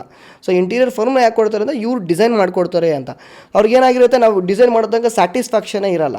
ಸೊ ಏನಾಗುತ್ತೆ, 3-4 ಸಲ ನಾವು ಫಿಕ್ಸ್ಡ್ ಮಾಡಿ ಇಟ್ಬಿಟ್ರೆ ಡಿಸೈನ್ಸ್ಗಳನ್ನ ಅವ್ರಿಗೆ ನೆಕ್ಸ್ಟ್ ಆಪ್ಷನ್ಸ್ಗಳೇ ಸಿಗಲ್ಲ. ಸೊ ಯಾಕೆ DHI ಅಂತೇಳಿದ್ರೆ, ನಮ್ಮಲ್ಲಿ ಅನ್ಲಿಮಿಟೆಡ್ ಡಿಸೈನ್ಸ್ಗಳು. ಈಗ ಯಾವುದೋ ನಮ್ದು ಯೂನಿಟ್ಸ್ಗಳನ್ನ ಮಾಡ್ತೀವಿ ಅಂದರೆ ಕ್ಲೈಂಟಿಗೆ ಹ್ಯಾಪಿನೆಸ್ ಇರಲ್ಲ, ಸ್ಯಾಟಿಸ್ಫ್ಯಾಕ್ಷನ್ ಇರಲ್ಲ. ಸೊ ನಾವೇನು ಮಾಡ್ತೀವಿ ಅಂತೇಳಿ ಅವ್ರನ್ನ ಆಫೀಸಿಗೆ ಕರ್ಸ್ಕೊಂಬಿಟ್ಟು ಅವ್ರಿಗೆ ಏನೇನು ಡಿಸೈನ್ಸ್ಗಳು ಬೇಕು, ಯಾವ ಥರ ಬೇಕು ಪ್ಲ್ಯಾನ್ಸಲ್ಲಿ ಅನ್ಲಿಮಿಟೆಡ್ ಚೇಂಜಸ್ ಕೊಡ್ತೀವಿ. ಇದೊಂದು. ಎರಡನೇದು ಬಂದ್ಬಿಟ್ಟು ನಾವು ಯೂಸ್ ಮಾಡೋಂಥ ಮಟೀರಿಯಲ್ಸು ಎಲ್ಲ ಟ್ರಾನ್ಸ್ಪರೆನ್ಸಿನೇ ಇರುತ್ತೆ. ಈಗ ಸಪೋಸ್ ಇವಾಗ ಬ್ರ್ಯಾಂಡೆಡ್ ಬೇಕು ಅಂತ ಹೇಳಿದ್ರೆ ನಮ್ದು ಹೆಂಗಾಗುತ್ತೆ ಅಂತ ಹೇಳಿದ್ರೆ, ಹೇಳೋದೊಂದು ಮಟೀರಿಯಲು ಹಾಕೋದೊಂದು ಮಟೀರಿಯಲ್ ಇವಾಗಲೂ ಕೂಡ ನಡೀತಾ ಇದೆ. ಬಟ್ ಅದು ಯಾರು ಕೂಡ ಹೇಳ್ಕೊಳ್ಳಲ್ಲ. ಸೊ ಇವಾಗಲೂ ಕೂಡ ನಡೆಯುತ್ತೆ, ಹೇಳೋದೊಂದು ಮಟೀರಿಯಲ್ ಹಾಕೋದೊಂದು ಮಟೀರಿಯಲ್. ಸೊ ನಮ್ಮಲ್ಲಿ ಕಂಪ್ಲೀಟ್ಲಿ ಟ್ರಾನ್ಸ್ಪರೆನ್ಸಿ ಇರುತ್ತೆ. ನಾವು ಇವತ್ತು ಬನ್ನಿ ಮೇಡಮ್, ಈ ಮಟೀರಿಯಲ್ಸ್ ಹಾಕ್ತಾ ಇದ್ದೀವಿ, ನಾವು ಈ ಪ್ಲೈವುಡ್ಸ್ ಹಾಕ್ತಾ ಇದ್ದೀವಿ, ಈ ಬ್ರ್ಯಾಂಡೆಡ್ ಹಾಕ್ತಾ ಇದ್ದೀವಿ. ಸೊ ಯಾಕೆ DHI ಅಂತ ಹೇಳಿದ್ರೆ, ಲೈಕ್ ಆ ಥರ ನಾವು ಯೂಸ್ ಮಾಡುವಂಥ ಮಟೀರಿಯಲ್ಸು ಕ್ವಾಲಿಟಿದು ಹಾಕ್ತೀವಿ, ಯೂಸ್ ಮಾಡುವಂಥ ಹಾರ್ಡ್ವೇರ್ಸು ಎಲ್ಲ ಕ್ವಾಲಿಟಿದು ಹಾಕ್ತೀವಿ. ಲೈಕ್ DHI ಯಾಕೆ ಚೂಸ್ ಮಾಡಬೇಕಂತ ಹೇಳಿದ್ರೆ, ಕಂಪ್ಲೀಟ್ಲಿ ಟ್ರಾನ್ಸ್ಪರೆನ್ಸಿ, ಲೈಕ್ ಆ ಥರ. ಈಗ ಇಂಟೀರಿಯರ್ಸಲ್ಲಿ I don't know you will say that are not, ಈಗ ಇಂಟೀರಿಯರ್ಸಲ್ಲಿ ಪ್ರಾಫಿಟ್ ಅನ್ನೋದು ಹೇಗೆ ನಿಮಗೆ ಉಳಿಯುತ್ತೆ? ಅಂದರೆ ಈಗ ನಾವು ಒಬ್ಬರಿಗೆ ಇಂಟೀರಿಯರ್ಸನ್ನು ಹೈಯರ್ ಮಾಡಿದರೆ ನಾವು ಹೇಳ್ತೇವೆ, ಅವರು ಈಗ 1 ಲಕ್ಷ ಅಂದರೆ ಎಕ್ಸಾಂಪಲ್ 1 ಲಕ್ಷ ಅಂತ ಹೇಳಿದ್ರೆ, 1 ಲಕ್ಷದಲ್ಲಿ ನಾವು ಇದು ಮಾಡ್ತೇವೆ ಅಂತ ಹೇಳಿ ಇಂಟೀರಿಯರ್ಸ್ ಅಂತ ಹೇಳಿದ್ರೆ 2-3 ಲಕ್ಷ ಹೇಳ್ತಾರೆ, 4 ಲಕ್ಷ ಅಂತ ಇಟ್ಕೊಳ್ಳ. ಸೊ ಅದರಲ್ಲಿ ಈಗ ನೀವು ಪ್ರಾಫಿಟ್ ಅಂತ ನೋಡ್ಲಿಕ್ಕೆ ಹೋದರೆ ಅದರಲ್ಲಿ ನೀವು ಹೇಗೆ ಪ್ರಾಫಿಟ್ ಅಂತ ಮ್ಯಾನೇಜ್ ಮಾಡ್ತೀರಾ? ಸಪೋಸ್ ಇವಾಗ ನೋಡಿ, ಒಂದು ಎಕ್ಸಾಂಪಲ್ ಕೊಡೋದಾದ್ರೆ 10 ಲಕ್ಷ ಬಜೆಟ್ ಅಂದ್ಕೊಳ್ಳಿ. ಸೊ ಇಂಟೀರಿಯರ್ದು ಆ್ಯಸ್ ಪರ್ ಎಲ್ಲ ಸ್ಟ್ಯಾಂಡರ್ಡ್ ಪ್ರಕಾರ ಇಂಟೀರಿಯರ್ದು ಮ್ಯಾಕ್ಸಿಮಮ್ ಪ್ರಾಫಿಟ್ ಬಂದುಬಿಟ್ಟು 30%. ಇದು ಕೆಲವರು 30% ಮ್ಯಾನೇಜ್ ಮಾಡ್ತಾರೆ. ಈಗ ನಮ್ಮಲ್ಲೆಲ್ಲ ಹೆಂಗಾಗತ್ತೆ ಅಂತ ಹೇಳಿದ್ರೆ, ಒಂದು 10 ಲಕ್ಷ ಕ್ಲೈಂಟಿಗೆ ಕೊಟೇಶನ್ ಕೊಡ್ತೀವಿ ಅಂದರೆ, ನಾವು ಇವತ್ತು ಏನು ಕೊಟೇಶನ್ ಮಾಡಿರ್ತೀವಿ, ಇವತ್ತು ಸೆಂಡ್ ಮಾಡಿದ್ವಿ ಅಂದರೆ 10 ಲಕ್ಷ ಕ್ಲೈಂಟ್ ಓಕೆ ಮಾಡಲ್ಲ. ಅದರಲ್ಲಿ ಕೆಲವೊಂದು ನೆಗೋಷಿಯೇಷನ್ ಆಗುತ್ತೆ, ಕೆಲವೊಂದು ಡಿಸ್ಕೌಂಟ್ ಪಾರ್ಟ್ ಅಂತ ಬಂದಿರುತ್ತೆ. ಈಗ 30% ಅಂತ ಹೇಳಿದ್ರೆ 10 ಲ್ಯಾಕ್ಸ್ ಇಂಟು 30% ಮಾಡಿದ್ರೆ 3 ಲ್ಯಾಕ್ಸ್ ಪ್ರಾಫಿಟು. ಇದು ಸ್ಟ್ಯಾಂಡರ್ಡ್ ಪ್ರಾಫಿಟು. ಬಟ್ ಈ ಸ್ಟ್ಯಾಂಡರ್ಡ್ ಪ್ರಾಫಿಟ್ ಏನಾಗುತ್ತೆ, ಕೆಲವರು ಏನು ಮಾಡ್ತಾರೆ ಅಂತ ಹೇಳಿದ್ರೆ, ಕೊಟ್ಟಿರೋ ರಿಕ್ವೈರ್ಮೆಂಟ್ಸಲ್ಲಿ ಕಾಂಪ್ರಮೈಸ್ ಆಗ್ತಾರೆ, ಬಟ್ ಪ್ರಾಫಿಟಲ್ಲಿ ಕಾಂಪ್ರಮೈಸ್ ಆಗೋಲ್ಲ. ಸೊ ಪ್ರಾಫಿಟ್ ಹೆಂಗೆ ಕನ್ಸಿಡರ್ ಆಗುತ್ತೆ ಅಂತ ಹೇಳಿದ್ರೆ, ಆಫ್ಟರ್ ಡಿಸ್ಕೌಂಟು ಎಲ್ಲ ಯಾವ್ಯಾವ ಮಟೀರಿಯಲ್ಸು ಎಲ್ಲ ಕ್ಯಾಲ್ಕುಲೇಷನ್ ಆಗಿಬಿಟ್ಟು ನಮಗೊಂದು ರಫ್ ಐಡಿಯಾ ಸಿಕ್ಬಿಡುತ್ತೆ. ಈ ಪ್ರಾಜೆಕ್ಟಲ್ಲಿ ಇಷ್ಟು ಯಾಕಂದ್ರೆ ನಮಗೆ ಗೊತ್ತಾಗಿರುತ್ತೆ, 50,000 ಡಿಫ್ರೆನ್ಸ್ ಕೊಟ್ವಿ ಅಂತೇಳಿ ನಾವು ಡಿಸ್ಕೌಂಟ್ ಏನಾದ್ರು ಕೊಟ್ಟಿರ್ತೀವಿ ಅಂದರೆ 30% ಉಳಿಯಲ್ಲ ನಮಗೆ. ಅದು ಎಕ್ಸ್ಪೆಕ್ಟೇಷನ್ ಇರುತ್ತೆ ಒಂದು 10% ಉಳಿಬೋದು ಅಂತ. ನಮ್ಗೆ 10ಕ್ಕೆ ಅದು 7 ಬರುತ್ತೆ. ಯಾಕೆ ಅಂತ ಹೇಳಿದ್ರೆ, ನಮ್ಮ ಕೊಟೇಶನ್ಸಲ್ಲಿ ನಾವೇನು ಮೆನ್ಷನ್ ಮಾಡಿರ್ತೀವಿ, ಟ್ರಾನ್ಸ್ಪೋರ್ಟೇಷನು ನಮ್ಮ ಕೈಯಿಂದನೇ ಬಂದಿರುತ್ತೆ. ಸಪೋಸ್ ಈಗ ಏನಾದ್ರು ಒಂದು ಡ್ಯಾಮೇಜ್ ಆಯಿತು ಏನೋ ಸೈಟಲ್ಲಿ ಏನೋ ಕಾರ್ಪೆಂಟ್ರ್ ಏನೋ ಒಂದು ವರ್ಕ್ ಮಾಡೋ ಟೈಮಲ್ಲಿ ಏನೋ ಒಂದು ಪ್ರಾಬ್ಲಮ್ಸ್ ಆಯಿತು ಅಥವಾ ಏನೋ ಹುಡುಗರಿಗೆ ಏನೋ ಪ್ರಾಬ್ಲಮ್ಸ್ಗಳಾಯಿತು, ನಮ್ಮ ಪ್ರಾಫಿಟ್ ಅಮೌಂಟಲ್ಲಿ ಅದನ್ನ ಹಾಕೊಬೇಕು. ಸಪೋಸ್ ಈಗ ಏನೋ ಒಂದು ಡ್ಯಾಮೇಜ್ ಮಾಡಿದ ಮಿಸ್ಟೇಕ್ಸ್ ಡ್ಯಾಮೇಜ್ ಮಾಡ್ದಂದರೆ ಮಾನವೀಯತೆ ದೃಷ್ಟಿ ನಾವು ನೋಡೋಕೆ ಹೋದರೆ ಕಾರ್ಪೆಂಟರ್ ಲೇಬರ್ಸ್ಗಳ ಪೇಮೆಂಟ್ ನಾವು ಕಟ್ ಮಾಡಲಿಕ್ಕಾಗಲ್ಲ. ಅದನ್ನೇ ನಾವು ಹೋಗ್ಲಿ ಅಪ್ಪ ಬಿಡು ನಮ್ಮ ಅಮೌಂಟಲ್ಲೇ ಮಾಡಬೇಕು. ಸೊ ನಮ್ಮದು ಪ್ರಾಫಿಟ್ ಬಂದುಬಿಟ್ಟು ಫಿಕ್ಸ್ಡ್ ಆಗಿರಲ್ಲ. ಬಿಕಾಸ್ ನಾನೊಬ್ಬ MNC ಆಗಿದ್ದರೆ ಅಥವಾ ಒಂದು ನಾನೇನು ಕಾರ್ಪೊರೇಟ್ ಲೆವೆಲ್ ನಾನು ಆಗಿದ್ದರೆ ನಾನು ಹೇಳ್ಬೋದು 30% ನಂಗೆ ಉಳಿಯುತ್ತೆ ಅಂತ. ನಮ್ಮ ಇಂಟೀರಿಯರ್ ಇಂಡಸ್ಟ್ರಿ ಕೆಲವು ಟೈಮ್ ಕಾಸ್ಟು ಆಗುತ್ತೆ, ಕೆಲವು ಟೈಮಲ್ಲಿ ಪ್ರಾಫಿಟ್ಟು ಎಕ್ಸ್ಪೆಕ್ಟೇಷನ್ಗಿಂತ 2-3% ಕಮ್ಮಿನೂ ಉಳಿಯುತ್ತೆ. ಸೊ ಸ್ಟ್ಯಾಂಡರ್ಡ್ ಅಂತ ಹೋಗ್ತೀವಿ ಅಂತ ಹೇಳಿದ್ರೆ ಆ್ಯಸ್ ಪರ್ ಲೀಗಲಿ ಹೋಗ್ತೀವಿ ಅಂತ ಹೇಳಿದ್ರೆ 30%, ಬಟ್ 30% ಯಾರಿಗೂ ಆಗಲ್ಲ. ಇಂಟೀರಿಯರ್ ಫೀಲ್ಡಲ್ಲಿ ನೀವು ಇನ್ನೂ ಅಲೈವ್ ಆಗಿದ್ದೀರ ಅಂದರೆ ಅದ್ರ ಹಿಂದಿರೋ ರೀಸನ್ ಏನಾಗಿರ್ಬೋದು? ರೀಸನ್ ಏನಾಗಿದೆ ಅಂತ ಹೇಳಿದ್ರೆ ಸ್ಟಿಲ್ DHI ಅಲೈವ್ ಆಗಲಿಕ್ಕೆ ಈಗ ಸಪೋಸ್ ಇವಾಗ ಅಂದ್ಕೊಳ್ಳಿ ಕ್ಲೈಂಟ್ಸ್ಗಳದ್ದು ಕಾಲ್ಗಳು ಬರುತ್ತೆ. ಈಗ ಸಪೋಸ್ ಇವಾಗ ನಾನು ಈ ವರ್ಷ ಬುಕ್ಕಿಂಗ್ ಆಗಿದ್ದೀನಿ ಅಂದರೆ ಕ್ಲೈಂಟ್ಗಳ ಕಾಲ್ನ ನಾವು ಅವಾಯ್ಡ್ ಮಾಡ್ತೀವಿ. ಸ್ಟಿಲ್ ನಾನು ಅದನ್ನು ಅವ್ರು ಅಟೆಂಡ್ ಮಾಡಿಬಿಟ್ಟು ಈ ಥರ ಬುಕ್ಕಿಂಗ್ಸ್ಗಳಾಗಿದೆ, ನೆಕ್ಸ್ಟ್ ಈ ಥರ ಪ್ಲ್ಯಾನ್ ಮಾಡ್ಕೊಳ್ಳಿ ಅಥವಾ ಮಾಡೋಕ್ಕಾಗಲಿ ಅಂತೇಳಿದ್ರೆ ಕೆಲವೊಂದು ರೆಫರೆನ್ಸ್ ಕೊಡಿ ಅಂತಾರೆ. ಸೊ ಅದು ಒಂದು ರೀಸನು, ಯಾಕಂದ್ರೆ ನಾನು ರೆಫರೆನ್ಸ್ ಕೊಟ್ಬಿಡ್ತೀನಿ. ಸೊ ಬುಕ್ಕಿಂಗ್ಸ್ ಆಗಿದೆ, ನೆಕ್ಸ್ಟ್ ಫೋನ್ ಬಂದರೆ ಪಿಕ್ ಮಾಡಲ್ಲ, ಆ ಥರ ಏನೂ ಇಲ್ಲ. ಮತ್ತು ಯಾರೇ ಕ್ಲೈಂಟ್ಸ್ಗಳಿಗೆ ಫೋನ್ ಮಾಡಿದ್ರು ಕೂಡ ಸ್ಟಿಲ್ ನಾನು ಇಷ್ಟಾಗುತ್ತೆ ಬಜೆಟ್ ಅಂತ ನಾನು ಎಲ್ಲೂ ಹೇಳಲ್ಲ. ಫಸ್ಟು ಒಂದು ಸಲ ಬಂದು ಆಫೀಸ್ನ ಮೀಟ್ ಮಾಡಿ ತಿಳ್ಕೊಳ್ಳಿ. ಯಾಕಂದರೆ ಕ್ಲೈಂಟಿಗೆ ಫಸ್ಟ್ ಹೇಳೋದು ನಿಮ್ದು ಎಷ್ಟು ಬಜೆಟ್ ಇದೆ ಅಂತ ನಾನು ಫಸ್ಟ್ ಕೇಳಲ್ಲ. ಫಸ್ಟು ನೀವು ಈಗ ಕ್ಲೈಂಟ್ಗಳು ಹೆಂಗೆ ಅಂತ ಹೇಳಿದ್ರೆ ನನಗೆ ಇಷ್ಟು ಈ ಥರ ಬೇಕು ಸರ್, ಎಷ್ಟು ಕಾಸ್ಟ್ ಆಗುತ್ತೆ ಕೇಳ್ತಾರೆ. ಬಟ್ ಫಸ್ಟು ನಾನು ಕ್ಲೈಂಟಿಗೆ ಏನು ಹೇಳ್ತೀನಿ ಅಂತ ಹೇಳಿದ್ರೆ, ನೀನು ಆಫೀಸಿಗೆ ಬಂದುಬಿಡಿ, ನಿಮಗೆ ಯಾವ ಫಿನಿಷಿಂಗು ಯಾವ ಮಟೀರಿಯಲ್ಸು ಇದು ಫಸ್ಟು ಇದ್ರದ್ದು ಬೇಸಿಕ್ ನಾಲೆಡ್ಜ್ಗಳನ್ನ ತಿಳ್ಕೊಳ್ಳಿ ಅಂತ ಹೇಳಿದಾಗ ನಾನು ಎಲ್ಲ ಕ್ಲೈಂಟ್ಸ್ಗಳನ್ನ ಆಫೀಸಿಗೆ ಕರೆಸ್ಬಿಟ್ಟು ಫಸ್ಟು ಬೇಸಿಕ್ ನಾಲೆಜ್ ಅರ್ಥ ಮಾಡಿಸ್ತೀನಿ. ಯಾವ್ಯಾವ ಪ್ಲೈವುಡ್ಸು, ಯಾವ್ಯಾವ ಮಟೀರಿಯಲ್ಸು, ಯಾವ್ಯಾವ ಫಿನಿಷಿಂಗ್ ಇದೆ, ಎಷ್ಟು ಕಾಸ್ಟಲ್ಲಿ ಆಗುತ್ತೆ ಅಂತ. ಮತ್ತು ಯಾವುದೇ ಚಿಕ್ಕ ಬಜೆಟ್ ಆಗಿರಲಿ ದೊಡ್ಡ ಬಜೆಟ್ ಆಗಿರಲಿ ನಾನು ಟ್ರೀಟ್ ಮಾಡೋ ಎಲ್ಲ ಕ್ಲೈಂಟನ್ನು ಒಂದೇ ಥರ ಟ್ರೀಟ್ ಮಾಡ್ತೀನಿ. ಅವ್ರು ಕಾಲ್ಗಳು ಮಾಡಿ ಕೆಲವು ನನಗೆ 10:30, 11 ಗಂಟೆ 12 ಗಂಟೆ ತನಕ ಕಾಲ್ಸ್ಗಳು ಬರುತ್ತೆ. ಕೆಲವು ಟೈಮಲ್ಲಿ ಅರ್ಥ ಆಗದೆ ಇಲ್ಲದಿರೋ ಟೈಮಲ್ಲಿ ಏನು ಮಾಡ್ತೀನಿ ನಾನು ಗೂಗಲ್ ಮೀಟ್ ನಾನು ಸ್ಕೆಡ್ಯೂಲ್ ಮಾಡ್ತೀನಿ ಅಂತ ಝೂಮ್ ಮೀಟಿಂಗ್ ಸ್ಕೆಡ್ಯೂಲ್ ಮಾಡಿಬಿಟ್ಟು ಅಲ್ಲಿ ಲೈವಲ್ಲಿ ನಾನು ಅವರಿಗೆ ಡಿಸೈನ್ಸ್ಗಳನ್ನ ನಾನು ಪ್ರೆಸೆಂಟ್ ಮಾಡ್ತೀನಿ. ಸೊ ಇವಾಗ ನನಗೆ ಸಿಕ್ಕಿರೋದು ಕೆಲವ್ರನ್ನ ಆಸ್ಟ್ರೇಲಿಯಾ ಕ್ಲೈಂಟ್ಸ್ಗಳಾಗಿರ್ಬೋದು, US ಇದ್ದಾರೆ, ಮತ್ತು UK ಕ್ಲೈಂಟ್ಸ್ಗಳಿದ್ದಾರೆ. ಅವಾಗ ಏನು ಮಾಡೋಕ್ಕಾಗುತ್ತೆ, ಬೆಳಗ್ಗೆ ಇದ್ದರೆ ನಮ್ದು ಇಲ್ಲಿ ನೈಟ್ ಆಗಿರುತ್ತೆ, ನೈಟ್ ಇದ್ರೆ ಬೆಳಗ್ಗೆ ಆಗಿರುತ್ತೆ. ಸೊ ಆ ಟೈಮ್ ಎರಡೂ ಮ್ಯಾನೇಜ್ ಮಾಡ್ಕೊಂಡು ಅವ್ರಿಗೆ ಕೊಡೋ ಪ್ರೆಸೆಂಟೇಷನ್ ಇದೆಯಲ್ಲ ಲೈಕ್ ಆ ಥರ. ಸೊ ಎಲ್ಲ ಟ್ರಾನ್ಸ್ಪರೆನ್ಸಿ ಇರುತ್ತೆ. ಸೊ ಎಲ್ಲದಕ್ಕೂ ಒಂದು ಐಡಿಯಾಸ್ಗಳು ಕೊಡ್ತೀನಿ. ಈಗ ಸಪೋಸ್ ಇವಾಗ ಒಂದು ಏರಿಯಾನ ಡಿಸೈನ್ ಮಾಡಬೇಕಂದ್ರೆ ಒಂದು ಕಮ್ಮಿ ಕಾಸ್ಟ್ ಎಷ್ಟಾಗುತ್ತೆ, ದೊಡ್ಡ ಕಾಸ್ಟ್ ಎಷ್ಟಾಗುತ್ತೆ, ಎರಡನ್ನೂ ನಾನು ಜಡ್ಜ್ ಮಾಡ್ತೀನಿ. ಸೊ ಓವರಾಲ್ ಆಗಿ ನಾನು ಕ್ಲೈಂಟಿಗೆ ಮಾತಾಡೋ ರೀತಿ, ನಾನು ಎಕ್ಸ್ಪ್ಲೈನ್ ಮಾಡೋ ಒಂದು ರೀತಿ ಆಗಿರ್ಬೋದು, ಅವ್ರನ್ನ ಅರ್ಥ ಮಾಡಿಸೋ ಒಂದು ರೀತಿ. ಸೊ ಇವುಗಳಲ್ಲೂ ನನ್ನ ಇನ್ನು ಸ್ಟಿಲ್ DHI ಅಲೈವ್ ಕಾರಣಗಳಾಗಿರ್ಬೋದು. ನನಗೆ ಗೊತ್ತಿರೋ ಪ್ರಕಾರ ನೀವು ಸೋಷಿಯಲ್ ಮೀಡಿಯಾದಲ್ಲಿ ತುಂಬ ಆ್ಯಕ್ಟಿವ್ ಇದ್ದೀರಾ. So is it compulsory to be ಅಂದರೆ ಇಂಟೀರಿಯರ್ ಡಿಸೈನರ್ ಅವರು ಅಥವಾ ಇಂಟೀರಿಯರ್ ಮಾಡುವವರು ಸೋಷಿಯಲ್ ಮೀಡಿಯಾದಲ್ಲಿ ಆ್ಯಕ್ಟಿವ್ ಇರಬೇಕಂತ ನಿಮ್ಗೆ ಅನಿಸುತ್ತಾ? ಸೊ 100% ಇರಬೇಕು. ಸೊ ಅವಾಗಾಗಿದ್ದರೆ ಹೇಳ್ಬೋದಿತ್ತು, ಯಾಕಂದರೆ ಅವಾಗ ಅಷ್ಟೊಂದು ಪಬ್ಲಿಸಿಟಿ ಇರಲಿಲ್ಲ. ಸೊ ಏನಾಗ್ತಿತ್ತು, ರೆಫರೆನ್ಸ್ ಥ್ರೂ ಹೋಗ್ತಾ ಇತ್ತು. ಇವಾಗ ನಾನೊಂದು ವರ್ಕ್ ಮಾಡಿಕೊಟ್ಟಿದ್ದೀನಿ ಅಂದರೆ ನೀವುಗಳು ಇನ್ನೊಬ್ಬರಿಗೆ ಹೇಳೋದು, ಅವರಿಂದ ಪರಿಚಯ ಆಗೋದು, ಈ ಥರ ಆಗ್ತಿತ್ತು. ಬಟ್ ಇವಾಗ ನಮ್ಮ ಜನ್ರೇಷನ್ ಚೇಂಜ್ ಆಗ್ತಾನೆ ಇದೆ. 24 ಗಂಟೆ ನಾವು ಸೋಷಿಯಲ್ ಮೀಡಿಯಾದಲ್ಲಿ ಇರ್ತೀವಿ. ಸೊ 100% ಈಗ ನಮ್ಮದು ಬಿಸ್ನೆಸ್ಸು ಒಂದು ಡೆವಲಪ್ಮೆಂಟ್ ಆಗಬೇಕು, ಜನಗಳಿಗೆ ಆಡಿಯನ್ಸ್ಗಳಿಗೆ ರೀಚ್ ಆಗಬೇಕು ಅಂದರೆ 100% ವೆಬ್ಸೈಟ್ ಆಗಿರ್ಬೋದು, ಯೂಟ್ಯೂಬು, ಸೋಷಿಯಲ್ ಮೀಡಿಯಾ 100% ಬೇಕೇ ಬೇಕು. ಯಾಕಂದರೆ ಅದರಿಂದನೇ ಅಲ್ವಾ ಜನಗಳಿಗೆ ರೀಚ್ ಆಗೋದು, ಈಗ ಅದರಿಂದ ಅಲ್ವಾ ನಮಗೆ ಆರ್ಡರ್ಸ್ಗಳು ಬರ್ತಾ ಇರೋದು. ಸೊ 100% ನೀಟಾಗಿ ಮೇಂಟೈನ್ ಮಾಡ್ಕೊಂಡು ಹೋಗಬೇಕು. ಸೊ ಸೋಷಿಯಲ್ ಮೀಡಿಯಾ ತುಂಬ ಇಂಪಾರ್ಟೆಂಟ್. ಈಗ ನಿಮಗೆ ಕೆಲವು ಪ್ರಾಜೆಕ್ಟ್ಗಳು ಔಟ್ ಆಫ್ ದಿ ಸ್ಟೇಟ್ ಸಿಗುತ್ತೆ. ಸೊ ಆ ಟೈಮಲ್ಲಿ ನೀವು ಹೇಗೆ ಮ್ಯಾನೇಜ್ ಮಾಡ್ತೀರಾ? ಅಂದರೆ ಇಲ್ಲಿ ನಿಮ್ಮ ಆಫೀಸಲ್ಲಿ ಇರ್ತೀರಾ, ಅಲ್ಲಿ ಪ್ರಾಜೆಕ್ಟ್ಸ್ ಆಗ್ತಿರುತ್ತೆ. So how do you manage that? ಆ ಟೈಮಲ್ಲಿ ಏನು ಮಾಡಬೇಕಂತ ಹೇಳಿದ್ರೆ, ನಾನು ಮಾಡ್ತೀನಿ ಅಂತ ಹೇಳಿದ್ರೆ ನನ್ನಲ್ಲಿ ಸೆಲ್ಫ್ ಕಾನ್ಫಿಡೆನ್ಸ್ ಇರಬೇಕು, ನಾನು ಮಾಡೇ ಮಾಡ್ತೀನಿ ಅಂತ. ಸೊ ಇಲ್ಲ ಅಂದರೆ ಬರೀ ದುಡ್ಡಿನ ಆಸೆಗೆ ನಾನು ಮಾಡ್ಕೊತೀನಿ ಅಂತ 100% ರೆಪ್ಯುಟೇಷನಿಗೆ ಡ್ಯಾಮೇಜ್ ಬಂದೇ ಬರುತ್ತೆ. ಆ ಟೈಮಲ್ಲಿ ಈಗ 10-15 ಈ ಥರ ಬಂತು ಅಂತ ಹೇಳಿದ್ರೆ ಮ್ಯಾನೇಜ್ ಮಾಡ್ಲಿಕ್ಕೆ ಆಗಲ್ಲ, ಯಾಕಂದರೆ out of state, out of district ಅಲ್ಲ. ಸೊ ಆ ಟೈಮಲ್ಲಿ ಸ್ಕಿಪ್ ಮಾಡಬೇಕು. ಇಲ್ಲಾಂದರೆ ದೊಡ್ಡ ಬಜೆಟ್ ಸಿಕ್ಕಿರಬೇಕು. ಆಲ್ಮೋಸ್ಟ್ ಅಂದ್ಕೊಳ್ಳಿ ಒಂದು 1 crore ಸಿಕ್ತು ಅಂತ ಹೇಳಿದ್ರೆ ಒಂದು ಒಳ್ಳೆಯ ಒಂದು ಪ್ರಾಫಿಟ್ ಇರುತ್ತೆ. ಆ ಟೈಮಲ್ಲಿ ಏನು ಮಾಡಬೇಕು, ನನಗೆ ಒಂದು ಬ್ಯಾಕಪ್ ಸಪೋರ್ಟ್ ಅನ್ನೋ ಟೀಮ್ ಇರಬೇಕು, ಇಲ್ಲ ಒಂದು ಸ್ಪಾನ್ಸರ್ ಅಂತ ಇರಬೇಕು. ಈಗ ನಾನು ಯೂಶ್ವಲಿ ಏನು ಮಾಡ್ತೀನಿ, ಬ್ಯಾಂಗ್ಳೂರು ಸುತ್ತಮುತ್ತ ಮಾಡ್ಕೊಡ್ತೀನಿ, ಕೆಲವೊಂದು ಡಿಸ್ಟ್ರಿಕ್ಕಿಗೆ ಮಾತ್ರ ನಾನು ಸರ್ವಿಸ್ಗಳು ಕೊಡ್ತೀನಿ. ಈಗ ಔಟ್ ಆಫ್ ಸ್ಟೇಟ್ ಬಂದು ದೊಡ್ಡ ಬಜೆಟ್ ಬಂತು ಅಂತ ಹೇಳಿದ್ರೆ ನಾನು ಇಲ್ಲೂ ಮ್ಯಾನೇಜ್ ಮಾಡಬೇಕು, ಡಿಸೈನರ್ಸ್ ನೋಡ್ಕೊಬೇಕು, ಕಾಲ್ಸ್ ಅಟೆಂಡ್ ಮಾಡಬೇಕಂದಾಗ ಮ್ಯಾನೇಜ್ ಮಾಡೋಕ್ಕಾಗಲ್ಲ. ಆ ಟೈಮಲ್ಲಿ ಪ್ರೀ ಪ್ಲ್ಯಾನ್ಡ್ ಆಗಿರಬೇಕು, ಒಂದು ಟೀಮ್ ಇರಬೇಕು. ಇಲ್ಲ ಅಂತ ಹೇಳಿದ್ರೆ ನಾನು ಅದನ್ನು ಸ್ಕಿಪ್ ಮಾಡಬೇಕು. ಸೊ ಲೈಕ್ ಆ ಥರ ಟೀಮ್ ಇದ್ದರೆ 100% ನಾನು ಮಾಡ್ಬೋದು. ಸೊ ಬ್ಯಾಂಗ್ಳೂರು ಟೀಮ್ ಅಲ್ಲದೇ ಕೆಲವೊಂದು ಸ್ಪಾನ್ಸರ್ ಅಂತ ಬರುತ್ತೆ ಈಗ. ಸೊ ಲೈಕ್ ಆ ಥರ ಟೀಮ್ ಹಿಡ್ಕೊಂಡು ಮಾಡಬೇಕಾಗುತ್ತೆ. ಇಲ್ಲ ನಾನೇ ಮಾಡ್ತೀನಿ ಅಂದರೆ 100% ಆಗಲ್ಲ. ಕೆಲವ್ರು ಹೇಳ್ತಾರೆ ಇಂಟೀರಿಯರ್ ಡಿಸೈನರ್ ಅವರು ಏನು ಮಾಡ್ತಾರೆ ಅಂತ ಹೇಳಿದ್ರೆ ನಮ್ಮ ಹತ್ರ ಒಳ್ಳೆ ಹಣ ತಗೊಳ್ತಾರೆ, ಅವರು ಚೀಪ್ ಮೆಟೀರಿಯಲ್ಸ್ ಹಾಕ್ತಾರೆ ಅಂತ. ಹೌದು, ನೀವು ಕ್ಲೈಂಟ್ಸಿಗೆ ಹೇಗೆ ಅಶ್ಯೂರಿಟಿ ಕೊಡ್ತೀರಾ? ನೀವೇನಾದ್ರು ವಾರಂಟಿ ಅಥವಾ ಏನಾದರೂ ಅಗ್ರಿಮೆಂಟ್ ಸೈನ್ ಮಾಡೋಕ್ಕಿದೆಯಾ ಏನು? What is that procedure? So ಯಾವ ಥರ ಆಗುತ್ತೆ ಅಂತ ಹೇಳಿದ್ರೆ, ಚೀಪ್ ಮಟೀರಿಯಲ್ ಬಗ್ಗೆ ನೀವು ಕೇಳಿದ್ದೀರಾ. ಸೊ ಚೀಪ್ ಮಟೀರಿಯಲ್ ಅಂತ ಹೇಳಿದ್ರೆ, ಇವಾಗ ಅಂದ್ಕೊಳ್ಳಿ, ಈಗ ಕ್ಲೈಂಟ್ಸ್ಗಳದ್ದು ಏನಿರುತ್ತೆ, ಐಡಿಯಾಸ್ಗಳಿರುತ್ತೆ, ನಮ್ಗೆ ಹಿಂಗೆ ಡಿಸೈನ್ಗಳು ಬೇಕು ಇಷ್ಟು ಹೊರಗೆ. ಯಾಕೆಂದರೆ ಅವ್ರಿಗೇನಾಗಿರುತ್ತೆ, ಕನ್ಸ್ಟ್ರಕ್ಷನ್ ಮಾಡಿರೋ ಟೈಮಲ್ಲಿ ಎಲ್ಲ ಅಮೌಂಟನ್ನು ಕನ್ಸ್ಟ್ರಕ್ಷನ್ಗೆ ಇನ್ವೆಸ್ಟ್ ಮಾಡ್ಕೊತಾರೆ. ಬಟ್ ಫೈನಲಿ ಅವ್ರಿಗೆ ಡಿಸೈಡ್ ಆಗೋದು ಇಂಟೀರಿಯರ್ಸ್. ಯಾಕಂದರೆ ಮನೆಗೆ ಯಾರೇ ಗೆಸ್ಟ್ಗಳು ಬರಲಿ ಅಥವಾ ಯಾರೇ ವಿಸಿಟರ್ಸ್ ಬಂದರೆ ಮನೆ ಸ್ಟ್ರಕ್ಚರ್ ಹೆಂಗಿದೆ ಫಸ್ಟ್ ನೋಡಲ್ಲ, ಒಳಗಡೆ ಯಾವ ಥರ ಮಾಡಿದ್ದಾರೆ ಅದನ್ನು ಫಸ್ಟ್ ಜಡ್ಜ್ ಮಾಡ್ತಾರೆ. ಅವರ ಜಡ್ಜ್ಮೆಂಟ್ ಸ್ಟಾರ್ಟ್ ಆಗೋದೇ ಒಳಗಡೆ ಯಾವ ಥರ ಇಂಟೀರಿಯರ್ಸ್ ಮಾಡಿಸಿದ್ದಾರೆ ಅಂತ. ಸೊ ಇಲ್ಲಿ ಚೀಪ್ ಮಟೀರಿಯಲ್ ಹೆಂಗಾಗುತ್ತೆ ಅಂತ ಹೇಳಿದ್ರೆ, ಅತಿಯಾದ ನಂಬಿಕೆ. ಇವಾಗ ಅಂದ್ಕೊಳ್ಳಿ, ನೀವು ನನಗೊಂದು ವರ್ಕ್ ಕೊಟ್ಟಿದ್ದೀರಂದರೆ, ಈಗ ನಾನು ಏನಾಗುತ್ತೆ, ಇವಾಗ ಚೆನ್ನಾಗಿ ಮಾಡ್ತಾರೆ, ಆ ಒಂದು ಅತಿಯಾದ ನಂಬಿಕೆ ಇರಬಾರ್ದು. ಯಾಕಂದರೆ ನಿಮ್ಮ ಒಂದು ಏನು ಫಾಲೋ ಮಾಡ್ತೀರಾ, ಪೇಮೆಂಟ್ಸ್ಗಳಾಗಿರ್ಬೋದು, ನಿಮ್ಮದು ಕ್ವಾಲಿಟಿ ಚೆಕ್ ಆಗಿರೋದು, ಪ್ರತಿಯೊಂದು ನೀವು ಅದನ್ನು ಫಾಲೋ ಮಾಡಲೇಬೇಕಾಗತ್ತೆ. ಸೊ ಹೆಂಗಾಗತ್ತೆ ಅಂತ ಹೇಳಿದ್ರೆ, ಇವಾಗ ನಾನು ಹೇಳಿರ್ತೀನಿ ಮ್ಯಾಮ್ ಈ ಬ್ರ್ಯಾಂಡೆಡ್ ಮಟೀರಿಯಲ್ ಹಾಕ್ತೀನಿ ಅಂತ. ಸೊ ಯೂಶ್ವಲಿ ಏನಾಗುತ್ತೆ, ಇವಾಗ ಫರ್ಮ್ ಮತ್ತು ಲೋಕಲ್ ಟೀಮ್ ಅಂತ ಹೋದಾಗ ನಮಗೆ ಮತ್ತು ಲೋಕಲ್ ಟೀಮಿಗೆ ಕಂಪೇರ್ ಮಾಡಿದ್ರೆ ನಮಗಿಂತ ಅವರಲ್ಲಿ ಕಮ್ಮಿ ಇರುತ್ತೆ, ಒಂದು 1 ಲ್ಯಾಕ್ 1.5 ಲ್ಯಾಕ್ಸ್ ಕಮ್ಮಿ ಇರುತ್ತೆ. ಲೋಕಲ್ ಟೀಮ್ ಹೆಂಗೆ ಅಂತ ಹೇಳಿದ್ರೆ, ಅವರೇ ಕಾರ್ಪೆಂಟರ್ಸು, ಅವರೇ ಡಿಸೈನ್ಸ್ಗಳು, ಅಂದರೆ ಅವರೇ ಐಡಿಯಾಸ್ಗಳು ಕೊಡೋದು. ಸೊ ಇಲ್ಲಿ ಏನಾಗುತ್ತೆ, ನಮ್ಮ ಫರ್ಮಲ್ಲಿ ಹೆಂಗಾಗುತ್ತೆ ಅಂತ ಹೇಳಿದ್ರೆ, ನಮ್ಮದು ಡಿಸೈನರ್ ಟೀಮ್ ಬರುತ್ತೆ. ವಾರಂಟಿ ಅನ್ನೋದು ಹೆಂಗಾಗುತ್ತೆ ಅಂತ ಹೇಳಿದ್ರೆ, ಇವಾಗ ಮಾರ್ಕೆಟ್ಸಲ್ಲಿ ಮೇಯ್ನಾಗಿ ಇಂಟೀರಿಯರ್ಸಲ್ಲಿ ಡಿಪೆಂಡ್ ಆಗೋದು ಪ್ಲೈವುಡ್ಸು, ಕ್ವಾಲಿಟಿ ಆಫ್ ಪ್ಲೈವುಡ್ಸು 40 ರೂಪಾಯಿಂದ ಸ್ಟಾರ್ಟ್ ಆಗುತ್ತೆ ಇಂಡಸ್ಟ್ರಿಯಲ್ಲಿ, ಅಪ್ ಟು 200-250 ರುಪೀಸ್ ತನಕ ಇದೆ. ಸೊ ಕೆಲವರು ಕ್ಲೈಂಟ್ಸ್ಗಳು 40 ರೂಪಾಯಿಗೆ ಪ್ಲೈವುಡ್ಗೆ ನೀವು ವಾರಂಟಿ ಕೊಡ್ತೀರಾ, 100% ನಾನು ಕೊಡಲ್ಲ. ನಾನು ಕೊಟ್ಟರೆ ವರ್ಡಲ್ಲಿ ಟೈಪ್ ಮಾಡಬೇಕು, ಡ್ರೀಮ್ ಹೌಸಿಂಗ್ದು ಸೀಲ್ ಹಾಕಬೇಕು, ಕೊಡಬೇಕು, ಅದು ವಾರಂಟಿ. ಬಟ್ ರಿಯಲ್ ವಾರಂಟಿ ಯಾವುದು ಅಂತ ಹೇಳಿದ್ರೆ, ಕೆಲವೊಂದು ಬ್ರ್ಯಾಂಡೆಡ್ ಮಟೀರಿಯಲ್ಸ್ಗಳದ್ದು ಕಂಪನಿಗಳಿದೆ. ಇವಾಗ ಸೆಂಚುರಿ ಅಂತ ಇದೆ, ಗ್ರೀನ್ ಅಂತಿದೆ. ಇವುಗಳು ಏನಾಗುತ್ತೆ ಅಂತ ಹೇಳಿದ್ರೆ, ಕೆಲವೊಂದಕ್ಕೆ 5 ವರ್ಷ ವ್ಯಾರಂಟಿ, ಇನ್ನು ಕೆಲವೊಂದು 25 ವರ್ಷ, ಇನ್ನು ಕೆಲವೊಂದಕ್ಕೆ 25 ವರ್ಷ ವ್ಯಾರಂಟಿ ಅಂತ ಕೊಡ್ತಾರೆ.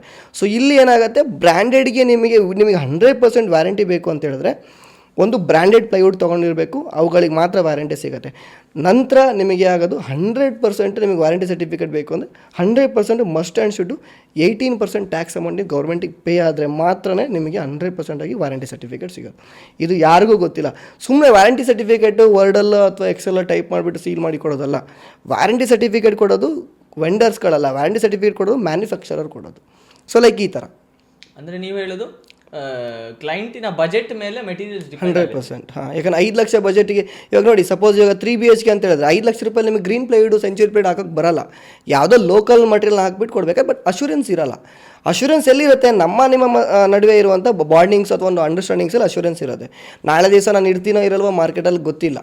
ನಾಳೆ ದಿವಸ ನಾನು ಇದ್ದರೂ ನನ್ನನ್ನು ನೀವು ಕ್ವಶನ್ ಮಾಡೋಕ್ಕಾಗಲ್ಲ. ಯಾಕೆಂದರೆ ವಾರಂಟಿ ಸರ್ಟಿಫಿಕೇಟ್ ಕೊಡೋದು ಬ್ರ್ಯಾಂಡೆಡ್ ಪ್ಲೈವುಡ್ಸ್ಗಳಿಗೆ ಮಾತ್ರ ಕೊಡೋದು, ಸುಮ್ಮನೆ ಯಾರೂ ಕೊಡಲ್ಲ. ಯಾಕೆಂದರೆ ಅವ್ರದ್ದು ISI ಅನ್ನೋದೊಂದು ಸ್ಟ್ಯಾಂಡರ್ಡ್ಸ್ ಇರುತ್ತೆ. ಸೊ ISI ಸ್ಟ್ಯಾಂಡರ್ಡ್ಸ್ ಇರುತ್ತೆ, ಅವರೊಂದು ಲೈಸೆನ್ಸ್ ತೊಗೊಂಡಿರ್ಬೇಕು, CML ಅಂತ ಕರೀತಾರೆ. ಪ್ಲೈವುಡ್ ಮೇಲೆ ಯಾವತ್ತು ಮೆನ್ಷನ್ ಮಾಡಿರ್ತಾರೆ. ವಾಟರ್ ಪ್ರೂಫ್ ಅಂತೇಳಿದ್ರೆ 710, ISI 710 ಅಂತ ಮೆನ್ಷನ್ ಮಾಡಿರ್ತಾರೆ. ವಾಟರ್ ರೆಸಿಸ್ಟೆನ್ಸ್ ಅಂತ ಹೇಳಿದ್ರೆ BWR ಅಂತ ಮೆನ್ಷನ್ ಮಾಡಿದ್ರೆ 303. ಅವರಲ್ಲಿ CML ನಂಬರ್ ಅಂತ ಬಂದಿರುತ್ತೆ. ಆತ ಯಾರು ಟ್ರಸ್ಟೇಬಲ್ ಬ್ರ್ಯಾಂಡೆಡ್ ಆಗಿರ್ತಾನೆ ಆತ ಕೊಡುವಂಥ ವ್ಯಾರಂಟಿ ಸರ್ಟಿಫಿಕೇಟ್ಸ್. ಸೊ ಡ್ರೀಮ್ ಹೌಸಿಂಗಲ್ಲಿ ಎಲ್ಲೂ ಕೊಡಲ್ಲ ವ್ಯಾರಂಟಿ ಸರ್ಟಿಫಿಕೇಟ್. ಅಗ್ರಿಮೆಂಟ್ ಅನ್ನೋದು ಬಂದುಬಿಟ್ಟು ಡ್ರೀಮ್ ಹೌಸಿಂಗ್ ಕೊಟ್ಟಿರ್ತೀವಿ. ಅಗ್ರಿಮೆಂಟ್ ಅನ್ನೋದು ಏನು, ಎಷ್ಟು ಬಜೆಟಿಗೆ ಮಾತುಕತೆ ಆಗಿದೆ, ಡ್ರೀಮ್ ಹೌಸಿಂಗ್ ಏನೇನು ಮಾಡಿಕೊಡ್ತಾ ಇದ್ದಾರೆ, ಅದು ಮಾತ್ರ ಅಗ್ರಿಮೆಂಟಲ್ಲಿ ಮೆನ್ಷನ್ ಆಗಿಬಿಟ್ಬಿಟ್ರೆ, ಆಮೇಲೆ ನಿಮಗೆ ಯಾವ ಥರ ಸರ್ಟಿಫಿಕೇಟ್ ಇಶ್ಯೂಸ್ ಆಗುತ್ತೆ ಅಂತ ಹೇಳಿದ್ರೆ, ಈಗ ಮ್ಯಾನುಫ್ಯಾಕ್ಚರಿಂಗ್ ಕೊಡೋರು ವಾರಂಟಿ ಸರ್ಟಿಫಿಕೇಟ್ ಆಗುತ್ತೆ. ಡ್ರೀಮ್ ಹೌಸಿಂಗಲ್ಲಿ ಅಗ್ರಿಮೆಂಟ್ ಸೆಟ್ ಆಗುತ್ತೆ ಎಷ್ಟು ಬಜೆಟಿಗೆ ಆಗಿದೆ ಅಂತ. ಮತ್ತು ಸೇಲ್ಸ್ ಬಿಲ್ಲು ಅಂತ ಹೇಳಿದ್ರೆ ನೀವು ಎಷ್ಟು ಟ್ಯಾಕ್ಸನ್ನ ಗೌರ್ಮೆಂಟಿಗೆ ಪೇ ಮಾಡ್ತಾ ಇದ್ದೀರಾ ಅದ್ರದ್ದೊಂದು ಬಿಲ್ಲು. ಅದೊಂದು ಇವಾಗ ಏನಾಗುತ್ತೆ, ಕ್ಲೈಂಟ್ ಕಡೆ ಅಮೌಂಟ್ ಇಸ್ಕೊತಾರೆ ಟ್ಯಾಕ್ಸ್ ಬಿಲ್, ಬಟ್ ಅವ್ರಿಗೆ ಬಿಲ್ ಕೊಡಲ್ಲ. ಟ್ಯಾಕ್ಸ್ ಅಮೌಂಟ್ ಇಸ್ಕೊಂಡಿರ್ತಾರೆ, ಬಟ್ ಅದನ್ನು ಅವ್ರು ಉಜ್ಜಾಡ್ಬಿಡ್ತಾರೆ. ನಂತರ ಇನ್ನೊಂದು ಬರುತ್ತೆ ಇನ್ಸ್ಟಾಲೇಷನ್ ಸರ್ಟಿಫಿಕೇಟ್ ಅಂತ. ಇದಿಷ್ಟು 4 ಸರ್ಟಿಫಿಕೇಟ್ ತೊಗೊಂಡ್ರೆ ನಿಮಗೆ 100% ಅಶ್ಯೂರೆನ್ಸ್ ಸಿಗುತ್ತೆ, ಅಂದರೆ ಶ್ಯೂರಿಟಿ ಸಿಗುತ್ತೆ. ಈ ಕಂಪ್ನಿಯವ್ರು ಮಾಡ್ಕೊಂಡಿದ್ದಾರೆ, ಈಗ ಏನಾದ್ರು ಲೋಕಲ್ ಮೆಟೀರಿಯಲ್ ಹಾಕೋರು ಆಮೇಲೆ ಆ್ಯಕ್ಷನ್ ತೊಗೋಬೋದು ಅನ್ನೋ ಥರ. ಓಕೆ, ತುಂಬ ಬಿಗಿನರ್ಸ್ ಇದ್ದಾರೆ ಫೀಲ್ಡಲ್ಲಿ, ತುಂಬ ಜನ ಬರ್ತಿದ್ದಾರೆ ಇಂಟೀರಿಯರ್ಸ್ ಫೀಲ್ಡಲ್ಲಿ. ಹೌದು, ಅವ್ರಿಗೆ ಏನು ಹೇಳ್ತೀರಾ? ಅಂದರೆ ದೇ ವಾಂಟ್ ಸಕ್ಸಸ್, ಅಂದರೆ ಸಕ್ಸಸ್ ಇನ್ ದ ಸೆನ್ಸ್ ಬೇಗ ಸಕ್ಸಸ್ ಬೇಕು ಅವರಿಗೆ. ಅಂದರೆ ನಾನು ಇವತ್ತು ಮಾಡಿದ್ರೆ ನಾಳೆ ನನಗೆ ಐ ನೀಡ್ ಫೇಮ್ ಅಂತ. ಹೌದು, ಅಂಥವರಿಗೆ ನೀವೆಂತ ಹೇಳ್ತೀರಾ? ನೋಡಿ, ಬಿಗಿನರ್ಸಿಗೆ ಏನೋ ಹೇಳ್ತೀನಿ ಅಂತ ಹೇಳಿದ್ರೆ, ಈಗ ನನ್ನೊಂದು ಇಂಟೆನ್ಷನ್ ಏನಿರುತ್ತೆ, ನನ್ನ ಹಸಿವು ಏನು ಅಂತ ಹೇಳಿದ್ರೆ, ನನ್ನ ಇಂಡಸ್ಟ್ರಿಯಲ್ಲಿ I want to became a professional designer. ಈಗ MNC ನೋಡಿ, ಇವಾಗ ಸಪೋಸ್ ಅಂದ್ಕೊಳ್ಳಿ ವಿಪ್ರೋ, ಇನ್ಫೋಸಿಸು, ಇವುಗಳು ಬಿಗ್ IT ಕಂಪನಿಗಳು. ಅವುಗಳನ್ನ ಮಾಡಬೇಕಂತ ಹೇಳಿದ್ರೆ ಅಂದರೆ ಅಷ್ಟು ಬಜೆಟ್ ಇರಲ್ಲ, ಕ್ರೋರ್ಗಟ್ಟಲೆ ಇನ್ವೆಸ್ಟ್ಮೆಂಟ್ಗಳು ಬೇಕು. ಸೊ ಲೈಕ್ ಆ ಥರ ಇಂಟೀರಿಯರ್ ಏನಾಗಿದೆ ಬಿಸ್ನೆಸ್ ಅಂತ ಹೇಳಿದ್ರೆ, ಇವತ್ತು ಯಾರೋ ಒಬ್ಬ ಕ್ಲಿಕ್ ಆದಂದ್ರೆ ನಾಳೆ ಇನ್ನೊಬ್ಬ ಯಾರೋ ಎಂಟ್ರಿ ಆಗ್ತಾನೆ. ಅವನ ಡ್ರೀಮ್ ಏನು, ಜಸ್ಟ್ ಬರೋದು, ಅರ್ನಿಂಗ್ ಮಾಡೋದು, ನಂತರ ಅವನಿಗೆ ಏನಾದ್ರು ಮ್ಯಾನೇಜ್ ಮಾಡ್ಲಿಕ್ಕೆ ಆಗಲಿಲ್ಲ ಅಂತ ಹೇಳಿದ್ರೆ ಕ್ವಿಟ್ ಮಾಡ್ಕೊಂಡು ಇನ್ನೊಂದು ಬಿಸ್ನೆಸ್ಸಿಗೆ ಕಾಲಿಡೋದು. ಸೊ ಬಿಗಿನರ್ಸಿಗೆ ಏನು ಹೇಳ್ತೀನಿ ಅಂತ ಹೇಳಿದ್ರೆ, ನಿಮ್ಮ ಇಂಟೆನ್ಷನ್ ಏನಾಗಿರುತ್ತೆ, ನೀವು ಪ್ರೊವೈಡ್ ಸರ್ವಿಸ್ ಅಥವಾ ಮೇಕಿಂಗ್ ಮನಿನ ಫಸ್ಟ್ ಅದು ಥಿಂಕ್ ಮಾಡಬೇಕು. ಇವಾಗ ಎಲ್ಲರದ್ದು ಏನಾಗಿದೆ ಅಂತ ಹೇಳಿದ್ರೆ, ಯಾರೋ ಗ್ರೋತ್ ಆಗಿಬಿಟ್ಟ ನಾನು ಅರ್ನಿಂಗ್ ಮಾಡ್ಬೋದು, ಇದರಲ್ಲಿ ಒಳ್ಳೆ ದುಡ್ಡು ಮಾಡ್ಬೋದು, ಯಾಕಂದ್ರೆ ನಾಲೆಡ್ಜೇ ಇರಲ್ಲ. ಫಸ್ಟ್ ನಾನು ಇಂಟೀರಿಯರ್ ಫರ್ಮ್ ಮಾಡ್ತೀನಿ ಅಂತ ಹೇಳಿದ್ರೆ ನನಗೆ ಬೇಸಿಕ್ ನಾಲೆಡ್ಜ್ಗಳು ಗೊತ್ತಿರಬೇಕು. ಬೇಸಿಕ್ ನಾಲೆಡ್ಜಲ್ಲಿ ಯಾವುದು ಪ್ರಾಕ್ಟಿಕಲ್ ನಾಲೆಡ್ಜು, ಯಾವ ಮಟೀರಿಯಲ್ ಯೂಸ್ ಮಾಡಬೇಕು, ಈಗ ಶೀತ ಅಂತ ಬಂದಾಗ ಯಾವ ಮಟೀರಿಯಲ್ ಯೂಸ್ ಮಾಡಬೇಕು, ಬೇಸಿಗೆ ಕಾಲ ಅಂದಾಗ ಯಾವ ಮಟೀರಿಯಲ್ ಯೂಸ್ ಮಾಡಬೇಕು, ಕಲರ್ಸ್ ಐಡಿಯಾ ಅವನಿಗೆ ಅವನೊಬ್ಬ ಇಂಟೀರಿಯರ್ ಫರ್ಮ್ ಮಾಡ್ತಾನೆ ಅಂತ ಹೇಳಿದ್ರೆ ನನ್ನ ಪ್ರಕಾರ ಅವನೊಬ್ಬ ಡಿಸೈನರ್ ಆಗಿರಬೇಕು. ಫಸ್ಟ್ ಯಾವುದೊಂದು ಕಂಪ್ನಿ ಕೆಲಸ ಮಾಡಿಕೊಂಡು ಎಲ್ಲ ತಿಳ್ಕೊಂಡು ಬಂದಿರಬೇಕು, ಸುಮ್ಮನೆ ಕಾಲಿಡೋದಲ್ಲ ಇಂಡಸ್ಟ್ರಿಗೆ. ಸೊ ಈಗ ಅಟ್ಲೀಸ್ಟ್ ಇಂಡಸ್ಟ್ರಿ ಕಾಲಿಡ್ತೀರ ಅಂತೇಳಿದ್ರೆ ಒಂದು ನೀವು ಇರೋ ತನಕ ಆದರೆ ಅದರ ಫರ್ಮ್ ಇರಬೇಕು. ಸುಮ್ಮನೆ ಬರೋದು, ದುಡ್ಡು ಮಾಡೋದು, ಲಾಸ್ ಆಯಿತು ಬಿಟ್ಟು ಹೋಗೋದು, ಇದಕ್ಕೆ ಯಾರು ಫರ್ಮ್ ಅಂತ ಕರೆಯಲ್ಲ. ಇದು ಬಂದುಬಿಟ್ಟು ಸುಮ್ಮನೆ ಒಂದು ಪ್ಯಾಷನ್ ಇಟ್ಕೊಂಡು ಬಂದಿರ್ತಾರೆ ಅಷ್ಟೇ, ಸರ್ವಿಸ್ ಕೊಡಬೇಕಂತ ಯಾರೂ ಬಂದಿರೋಲ್ಲ. ಈಗ ಈ ಫೀಲ್ಡಲ್ಲಿ ದುಡ್ಡು ಮಾಡಬೇಕಾದ್ರೆ ಏನು ಮಾಡಬೇಕು? ಈ ಫೀಲ್ಡಲ್ಲಿ ದುಡ್ಡು ಮಾಡಬೇಕಂತ ಹೇಳಿದ್ರೆ ಇದು ಈಗ ಇಂಟೀರಿಯರ್ಸ್ ಅನ್ನೋದು ಆರ್ಡರ್ ಸಿಗೋದು ನಮ್ಮಿಂದ ಸಿಗೋಲ್ಲ. ಈಗ ಮೇಯ್ನ್ಲಿ ನಮಗೆ ಪಿಲ್ಲರ್ಸ್ ಯಾರು, ಕ್ಲೈಂಟ್ಸ್ಗಳು. ದುಡ್ಡು ಮಾಡಬೇಕಂತ ಹೇಳಿದ್ರೆ ಫಸ್ಟ್ ಕ್ಲೈಂಟ್ಗಳನ್ನ ಹಿಡಿಬೇಕು. ಕ್ಲೈಂಟ್ಗಳನ್ನ ಹೆಂಗೆ ಹಿಡಿಬೇಕು? ಕಾಲ್ ಮಾಡೋದು, ಮನೆಗೆ ಹೋಗೋದು, ವಿಸಿಟ್ ಕೊಡೋದು, ಫೋರ್ಸ್ ಮಾಡೋದಲ್ಲ.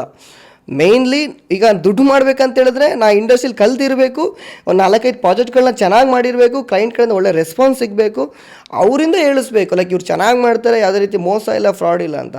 ದುಡ್ಡು ಮಾಡ್ಬೇಕಂದ್ರೆ ಕ್ಲೈಂಟ್ ಮನೆಗೆ ಹೋಗಿ ಬಾಗಿಲು ತೆಗೆದು ಓಪನ್ ಮಾಡಿ ನನಗೆ ಪ್ರಾಜೆಕ್ಟ್ ಕೊಡಿ ಅಂದರೆ ಕೊಡಲ್ಲ.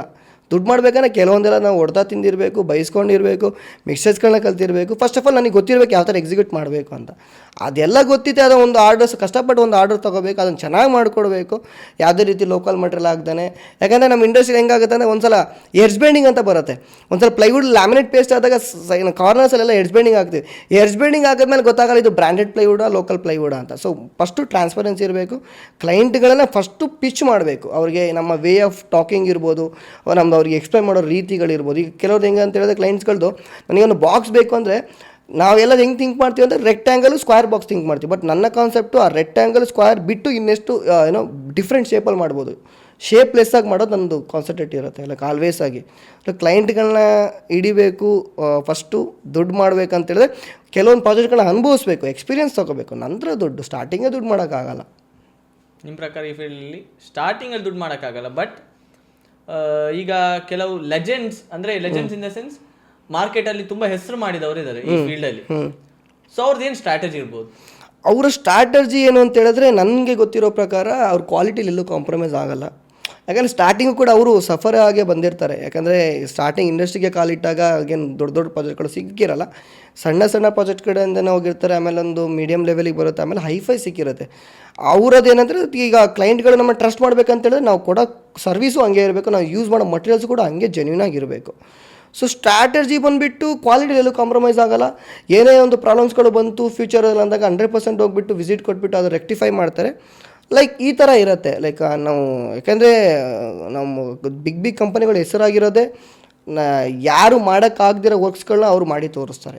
ಈವನ್ ನನ್ನ ಕಾನ್ಸೆಪ್ಟು ಕೂಡ ಅದೇ ಥರನೇ. ಸಪೋಸ್ ಇವಾಗ ಅಂದ್ಕೊಳ್ಳಿ ಏನೋ ಒಂದು ಯೂನಿಟ್ಗಳನ್ನ ಮಾಡಬೇಕು, ಈ ಜಾಗದಲ್ಲಿ ಮಾಡೋಕ್ಕಾಗಲ್ಲ, ಬಟ್ ನಾನು ಮಾಡಿ ತೋರಿಸ್ತೀನಿ ಅನ್ನೋದೇ ನಮ್ಮ ಚಾಲೆಂಜು. ಈಗ ಆ ಥರ, ಯಾಕಂದ್ರೆ ಕ್ವಾಲಿಟಿಲಿ ಕಾಂಪ್ರಮೈಸ್ ಆಗಲ್ಲ, ಟ್ರಾನ್ಸ್ಪರೆನ್ಸಿ ಆಗಿರ್ತಾರೆ, ಫ್ಲೆಕ್ಸಿಬಿಲಿಟಿ ಇರ್ತಾರೆ. ಸೊ ಅದಕ್ಕೋಸ್ಕರ ನಮ್ಮ ಮೇಲೆ ತೊಗೊಂಡೋಗಿರುತ್ತೆ ಕಂಪ್ನಿಗಳನ್ನ. ಓಕೆ, ಈಗ ನಮ್ಮ ಈ ಶೋ ಅಲ್ಲಿ ಒಂದು ಗೇಮ್ ಸೆಗ್ಮೆಂಟ್ ಇದೆ, rapid fire questions. Yes. So ನೀವೇನಾದ್ರು ಗೇಮ್ ಆಡಿದ್ರಾ? ಇಲ್ಲ ಆಡಿಲ್ಲ. ಗೇಮ್ ನೀವು ಚೈಲ್ಡ್ಹುಡ್ ಅಲ್ಲಿ ಎಲ್ಲ ಹೆಂಗ್ ಗೇಮ್ ಆಡ್ತಿದ್ರಿ? ಚೈಲ್ಡ್ಹುಡ್ ಲಗೋರಿ ಆಡ್ತಾ ಇದ್ವಿ, ಕ್ರಿಕೆಟ್ ಆಡ್ತಾ ಇದ್ವಿ, ಕೂಗಾಟ ಆ ಥರ ಮಾಡ್ತಾ ಇದ್ವಿ ಅಷ್ಟೇ. ಓಕೆ, ಸೊ ಈಗ ಆರ್ ಯು ನರ್ವಸ್? ನೋ, ಇಲ್ಲ. ಈಗ rapid fire questions. First question ನಿಮಗೆ, ನೀವು what did you buy from your first earning? ಅಂದರೆ ಫಸ್ಟ್ ನೀವು ಒಂದು ಇಂಟೀರಿಯರ್ ಡಿಸೈನರಲ್ಲಿ ಡಿಸೈನ್ ಮಾಡಿ ಕಷ್ಟಪಟ್ಟು ಅದರಲ್ಲಿ ಬಂದಂಥ ಹಣವನ್ನು ನೀವೇನು ಮಾಡಿದ್ರಿ?